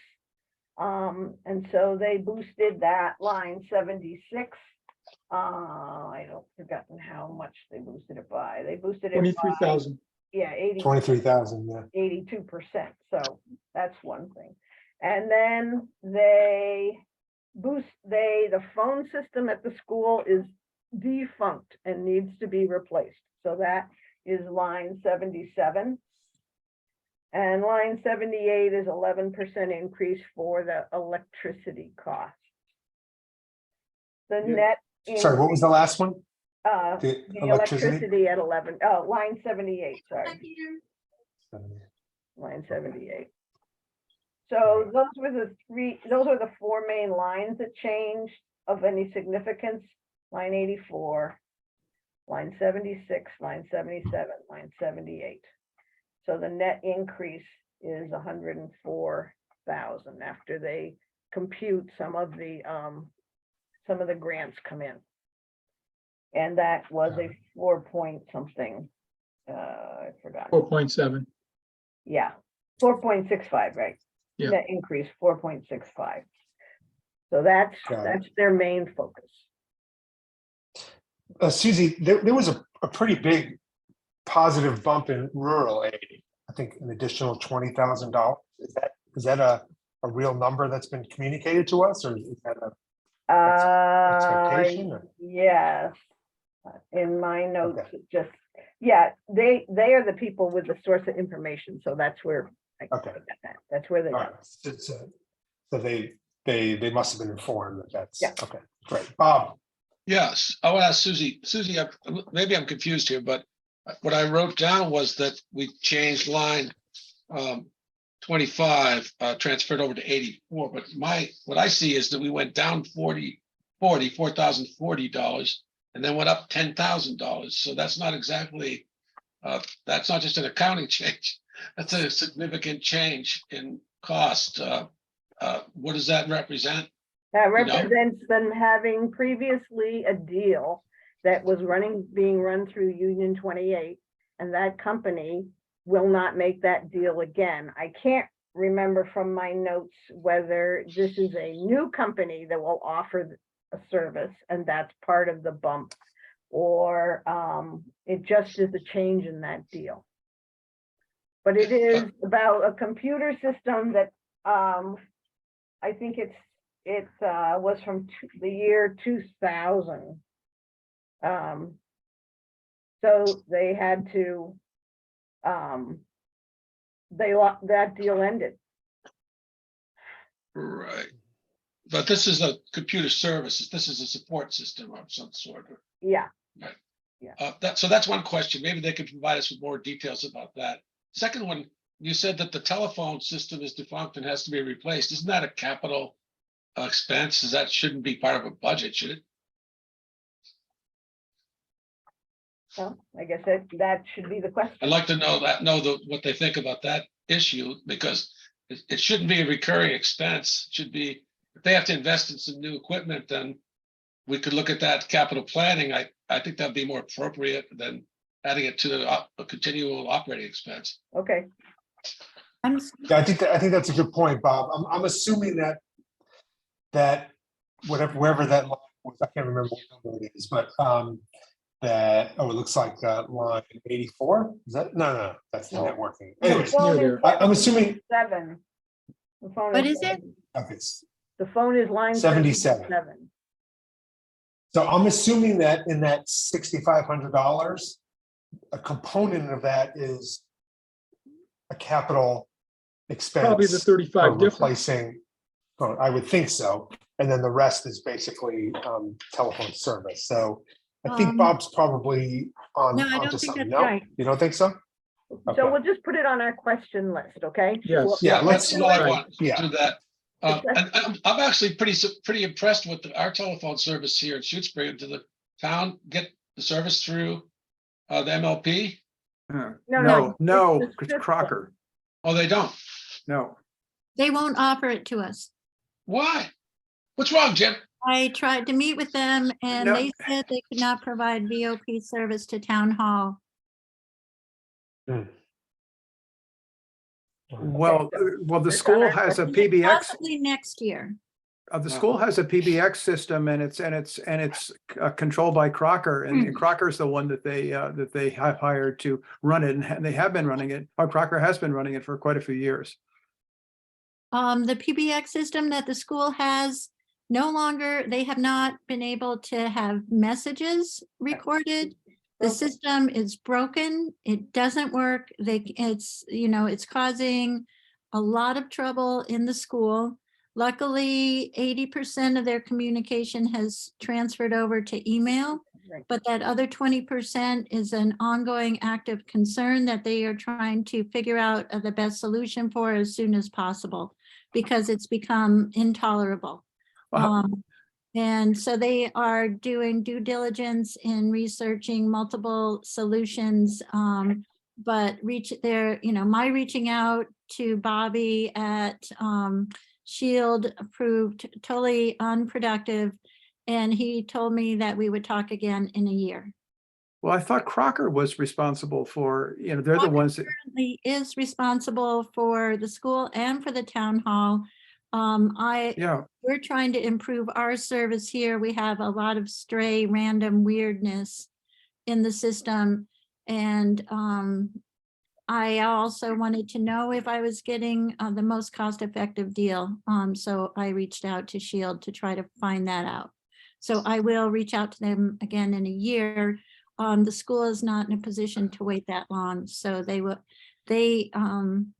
are actively working on this right now, but the numbers that are presented in line 77, I think what they're preparing for the possibility if at least 2 of the vendors they have talked to would increase the service cost over what they're currently paying for Crocker. So they're probably budgeting for the potential of that if they can't do a better service with a different company. So this is a number that could change. It could get reduced depending on the solution that they come up with. So what you're saying is Crocker is unable to take care of this problem or unable to fix it? Crocker is providing that. Crocker is one of the vendors that is quoting on a new system. The fact is their system is totally outdated and can't be upgraded. So Crocker is one of the vendors that they are working with for a new solution. I thought they were the existing vendor right now that were. They are. And they can't fix it. No, All right. The system's too old. It All right. needs to be replaced. Okay. it's over So 30 this- years old. So just if I think we need more information. Go ahead, Bob.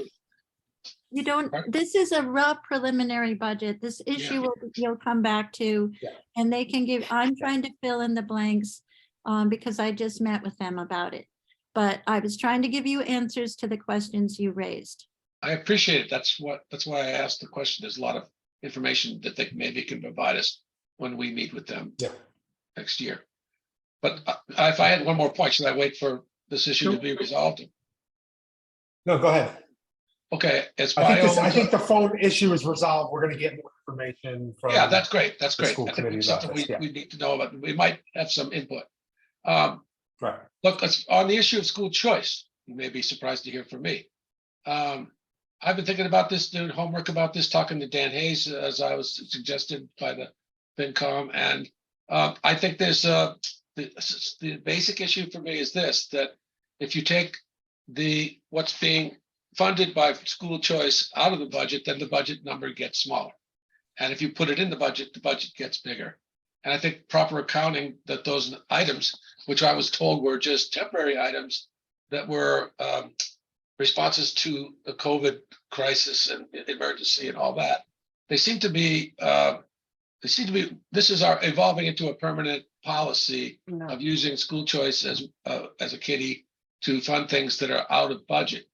And I think that's not proper way for us to keep track of what we're spending. We get that school choice money as a pittance we get for our choice students. We should be able to count that as revenue to support the budget. That's what Amherst is doing when we saw the budget on Saturday.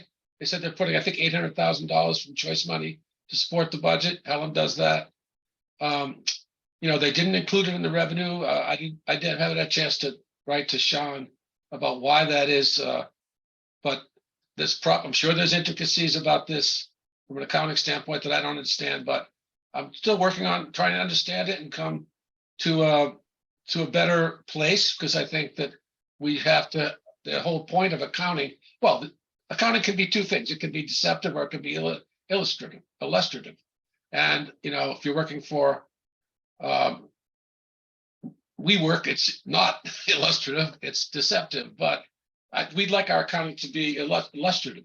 So I'd like to represent the actual cost of the school. And I think that choice money should be, those positions seem to be positions that if they are a response to the pandemic, then that should be emergency funding from some account like ARPA, or perhaps our reserves instead of from choice. I think choice should be used to support the budget. That's my view.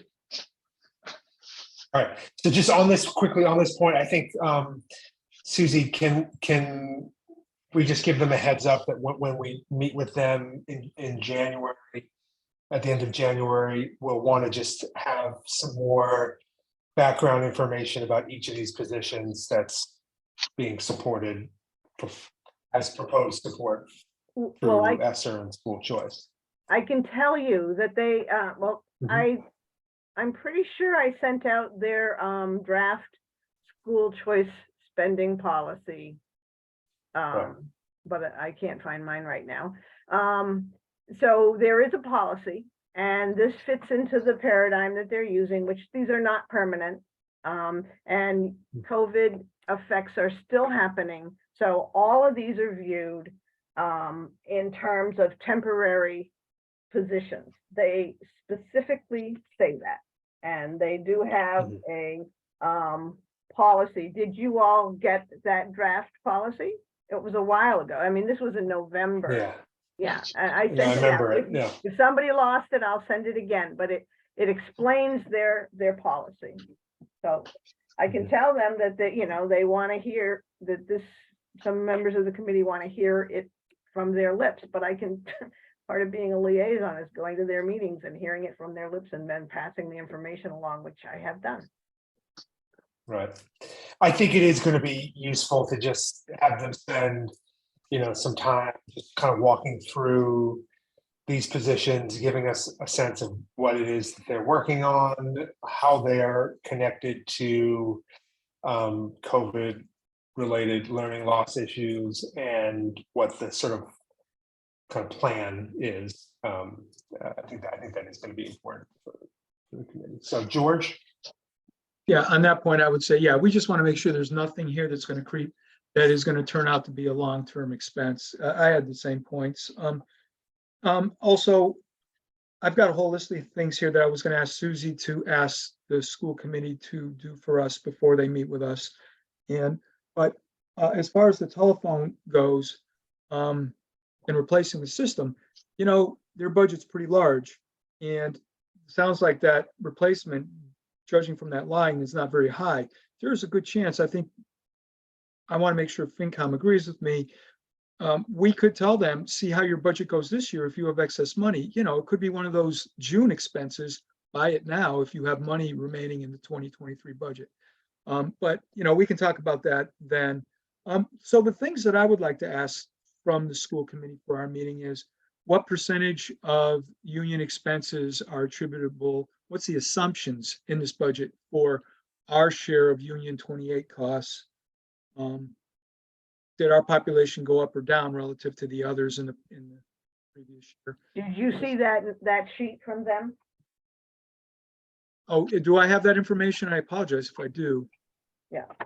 So it was called Union 28 cost allocation calculation, and the printer title says FY 22, but it's really for FY 24. That's a separate document in your email? Is that what you're telling me? Yeah, I didn't send it separate. So there were 4 documents sent to us, or 3 from Caitlin, and everybody should have gotten that. And it includes the allocations. All right, I'm gonna post to our Yeah, please Google do. folder, because I don't think I did. I think I just put the older, and I've got to replace the budget document that's there with this new one that we had. This is page 2, Susie? No, it's a separate document. I will Oh, find okay. it. Yeah, well, if AJ is going to post it, that's great. Then we got that Yeah. information. My next thing is, can we get year-to-date expense report? See how they're spending their money? Maybe get one in early January through December 31st, December 21st, whatever, you know. It would be helpful to see how they're spending their money so far this year and how they're doing relative to their budget. The budgets we've seen so far, they look pretty good, but it would be helpful to see that. The other thing, so, you know, if somebody could request that, the other thing that would be helpful is to get the enrollment numbers by grade. I would really like to see that. The other thing that I would say is, I understand the issue on the fuel, but I think the best way to calculate how much fuel we need next year is take the gallons that we normally use and come up with a rate, because I understand that they got hit by a big bill, but you know, price of fuel per gallon right now is probably $30 to $40 below its peak. It was $78 today. And its peak, it was over 110. So I understand that fuel is going up and we need to account for that, but I don't think it's going up to I'm curious, did they take it up to the full extent that fuel was costing this year? Should they be considering using a lower assumption? I think that number is too big based on where fuel is today. So I would also like to have that conversation. So you're then- asking, did they cost it out per gallon? Well, I think what you said was they saw how much they paid the last time they bought fuel. So they're using that dollar amount for the total budget. And I'm thinking that's probably too much money. That's probably Overkill. budgeting too much. And one way to look at it is, let's figure out how many gallons we use a year. I'm sure that's on that bill. And let's decide what rate they might pay next year, because I think that rate was too high. And I don't know that it's going to go where it's going to go. I don't know if any of us do. If we are in World War III next year, of course, all bets are off. But I do think that if you look at where fuel prices are now, if we maybe increase that by 10% and use that rate, I think we'd probably be okay. Yeah.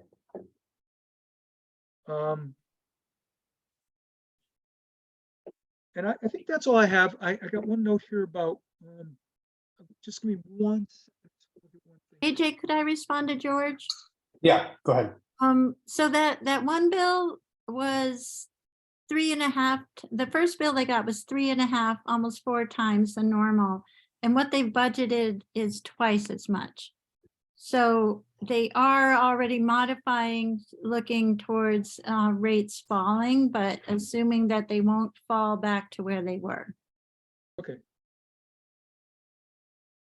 All right, let's see, we haven't heard from Jim Walton, so let's go there and then back to Bob. Yeah, that's a general question. Somebody here might know the answer. The Union 28, the contract, which year are we in right now with their current contract? Are we, Labor costs. yeah, the labor contract. Mhm. Does anybody know? I don't know, I can find it. Is it Well, the maybe I guess the question is, when does this current contract come up for expiration? And when does that negotiating process start? I don't think that-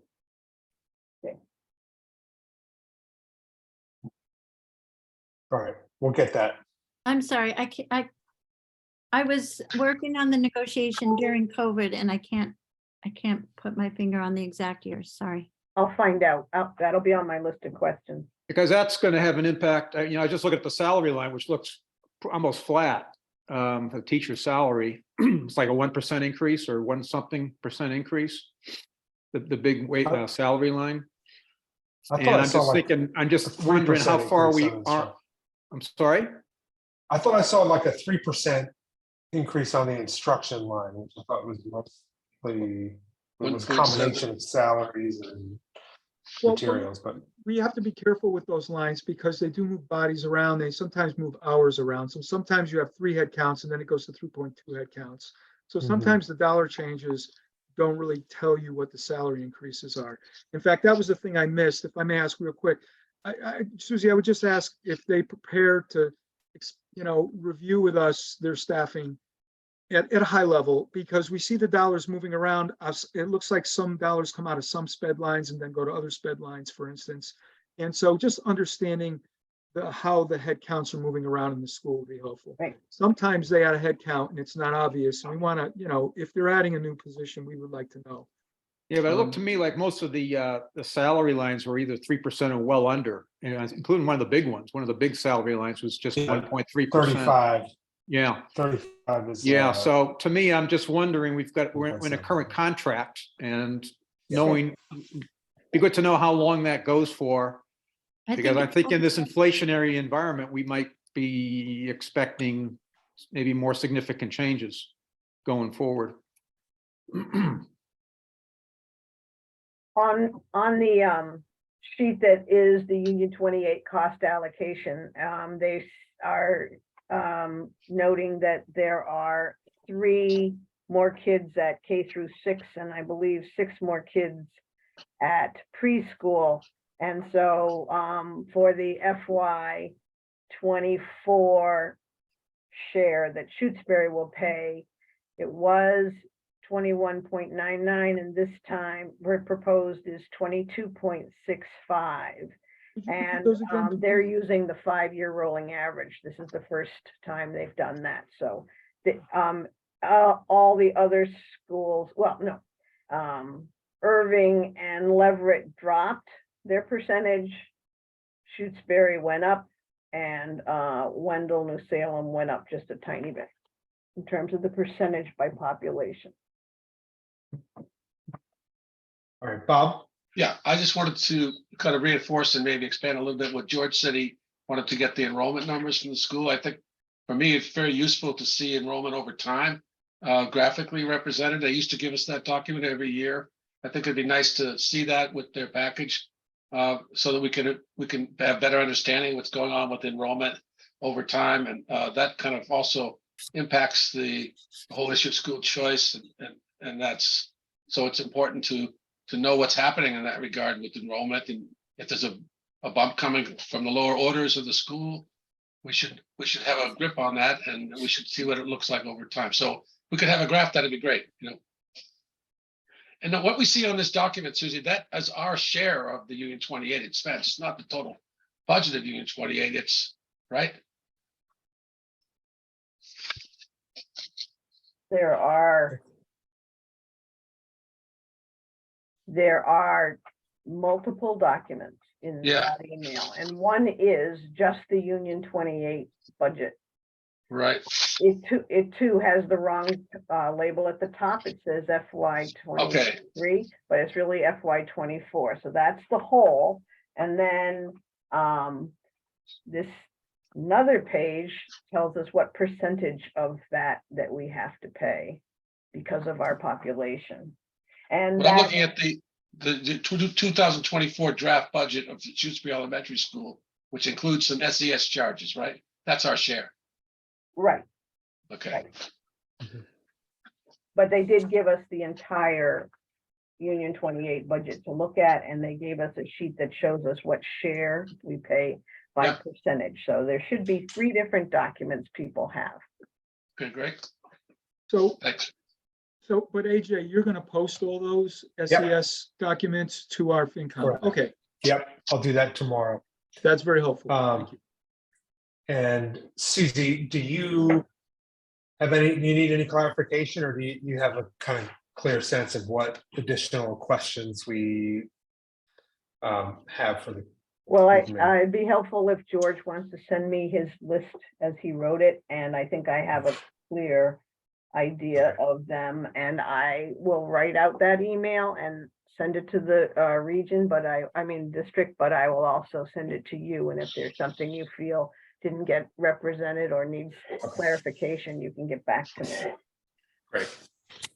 I will take care of that, Susan. Okay. Right. Okay, so I think we're ready to move on.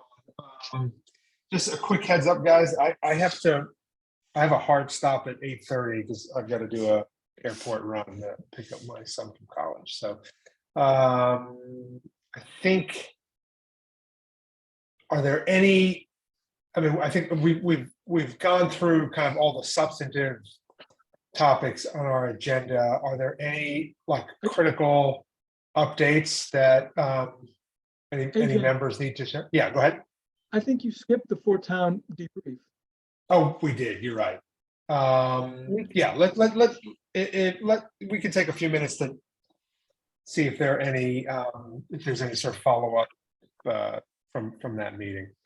Jim Walton? Well, yeah, I just, yeah, free cash was another agenda item. I just, maybe that's a very quick, So- fast one. Is there a free Yeah, cash so- update? So no, we're gonna No. kick that to the next meeting because Becky Okay. said that It's not done. certified. Yeah, it's not done. Okay, thanks. So, and, I mean, I think, any, I think from my perspective, for Shutesbury, it looks like we're gonna see a small increase in our assessment, but I think we're gonna realize kind of the full impact of having moved to 100% statutory this year. I mean, I think that's clearly one of the key takeaways from the meeting. Susie? I think that there's really an important political action that needs to be going on for two things: for the sped Mhm. circuit breaker, since the rates went up 14%, and I'm not hearing, I don't know if the state's thinking about how to deal with that at all. And the other Mhm. political action is, now that ballot question 1 was passed, how that money will be distributed. And I feel like maybe we would have somebody draft a letter here, and we would sign it and get it out there, because this is the time when, sort of the deck is being dealt. Mhm. Yeah. Jim Walton? Yeah, I had somewhat of the same as you, AJ, and I thought the key takeaway was basically what they presented was for a budget was us at 100% statutory with 5-year rolling average. So full impact for the first time. I guess the other thing for me is just thinking on the capital plan, and Yes. having to sort out this track situation. Yeah. Uh, Well, and the roof, and I think it sounded like, if I understood everything correctly, there's like a whole moratorium on the MSBA, yeah, roof program, and it sounds like they envision kind of a short-term sort of 5-year temporary sort of resolution to that problem, with the hope that in 5 years or so, roughly, I don't know, I can't remember if they actually said 5 years, but some sounded to me like somewhere in that range. The thought being that maybe that funding program will be back up, and that they'll be in a better position to win that grant. All right, Bob? Yeah, I just want to say, I think I did send them the information that we, Shutesbury, had about the different engineering firms, but Great. there's so much missing, there's so many missing variables at that meeting that really, Yeah. it was just a precursor to a real meeting. It's just not Yeah. going to be, the whole track issues you said will be resolved to some degree, hopefully on the 16th of January. There's the school roof issue, which is, they're still working on, basically trying to sort out. And then there's the rest of the budget, and so. Yeah. And we don't know when Amherst is going to put the hammer down in some respect, so we don't know what the number is going to be in the end. It's good to see that Yeah. they had that approach to the guardrails, which was to just reduce our change to a maximum of 4% instead of taking money out of our pockets. So I like that. I personally thought that was a good solution, and I'm happy about that. So I think there's a lot of things that's going to change between now and then our next meeting. That's what Yeah. they said. Absolutely. For sure. I have George? 3 things, AJ. Yeah. And one of them was Susie brought up about the millionaire tax lobbying. There are a lot of organizations in this state that are trying to get that money. I know higher education is really banging the drum hard. And so they're definitely a competitor of DESE. The other thing I thought was really important politically was the comment that was made about the regional agreement needs to be updated. And I'm hoping that, there's traction to do that, because we want to solidify the new regional method in that agreement, especially when we're looking at two towns that are looking at large increases. And we know Leverett's been very vocal about against the statutory method. So I know that's not the only thing that needs to be codified in that regional agreement, but I think it's really important that, anything we can do to help that along, I think is important. And then the other thing is enrollments at the elementary, at the regional level. We used to get detailed enrollment reports from them and graphs, and they don't present that anymore. And I think that that's probably something we should ask for. Yeah. It was in the budget last year. Right. It's In the very, budget. Well, I the think, detailed budget, Becky, what? the detailed budget, Yeah, Yeah, we haven't seen that yet. right? for this year, but I mean, it'll give We're you, going to expect it. We're going to get it though. yeah, you'll see the latest numbers before, because they haven't come out this year. Okay, great. That's it for me. I mean, I could also just, when they schedule the next 4 towns, which it sounded like that it might actually be, we've got like a later time frame this year. I think February, they right? were saying February, yeah. But I can respond when I invite to send and ask for that information. Any other feedback or sort of follow-ups from 4 towns? Okay. Any final important updates that any members need to share from their committees or anything else that's of FinCom concern before we wrap up? Becky, could you put me on the select board agenda so we can present our vote to them about the boiler issue? Sure. Great. Okay. Remember, we voted last week to 7-0, and I was supposed to go before that and tell them Yeah. why we voted that, and I'd be happy to do that whenever they have time. So our next regularly scheduled meeting is January 3rd. And we are not meeting with the school committee then? That, Right. do we have agenda items I should put in? Why, we're hitting select board meeting I again. don't know. I don't know how this. Do we need to shift not a week? Yes, Actually, I have also. I'm You- traveling that day. It'd be bad for me if we moved it. So should we go to the 10th? The Is that 10th, what I we're think would supposed be to be good. doing? yeah, Okay. So Yeah. that will change the schedule. Maybe I'll rewrite it. Yeah, The But meeting dates the meeting date, so of different then- departments. then we'll be talking to those departments and making sure they have the new updated calendar. Right. So are we going to meet on the 10th, not the 3rd? Looks like it. I think that's a good, I think that would be good. The 10th and then the 24th. Yeah. And then keep moving on that schedule. I mean, unless we wanted to keep the rest of the dates, so we had the treasurer and assessor scheduled for January 17th. I mean, do we want to just make just a change from January 3rd to January 10 and then?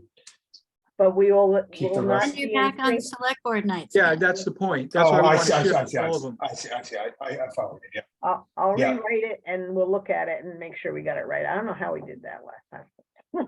Yeah. We were Probably drunk. when the year flipped over, probably it's when it Yeah, happened. yeah, Okay, Because All we're right, I skipping, got we're kind of out of sequence now. okay. all right, So January 10th, I'm Um, putting down. correct. For our next meeting, and we'll do the free cash discussion then. I'm sure there'll be other things to talk about. Jim Hemingway? Yes, Becky, are we going to get in the near future the accounting of the ARPA funds that you were talking about at the last select board meeting? I know Susie Mosier wanted something in writing. That we could all What take a I look at. asked for was, Mary Ann says she has a list of all the 032 expenditures and where the money came from, and I'll Yeah. get in contact with her for that. Okay, so, If you guys want to review the ARPA, yeah, you had an and Excel then- sheet on it, you yes, know, I can present the sheet at the next meeting. sure, That'd be that'd be great. Mhm, All right, let's add that to the agenda then. Okay, And we And never went over OPEB, and I think that was scheduled for the fall and it never happened. mhm. Right. Okay. So OPEB, ARPA, free cash. Those can all be agenda items for the 10th. You gotta get to the airport, AJ. Yeah. All right. I make a motion to adjourn the Thanks, guys. meeting. Okay. I'll Second, second. George, you want to kick us off? George Urbanitis, aye. Here I. Groves, aye. Hemingway, aye. And Becky, could you just stick around for a second after the meeting? I Sure. have some information. Cashew, aye. Closure, aye. Walton, I. Happy Okay, holidays. thanks, everyone. Happy holidays. Go holidays. Celtics. Yeah, Go happy Celtics. holidays, Yeah, everyone. hopefully they'll get back on track. See you soon. Travel safe, AJ. Yeah, right, travel safe to the thanks. airport. Thank you. George, did you watch the match on Sunday, just out of curiosity? The sure FIFA did. World Cup? Yeah, that was quite a Becky, match. you did too, right? Yeah.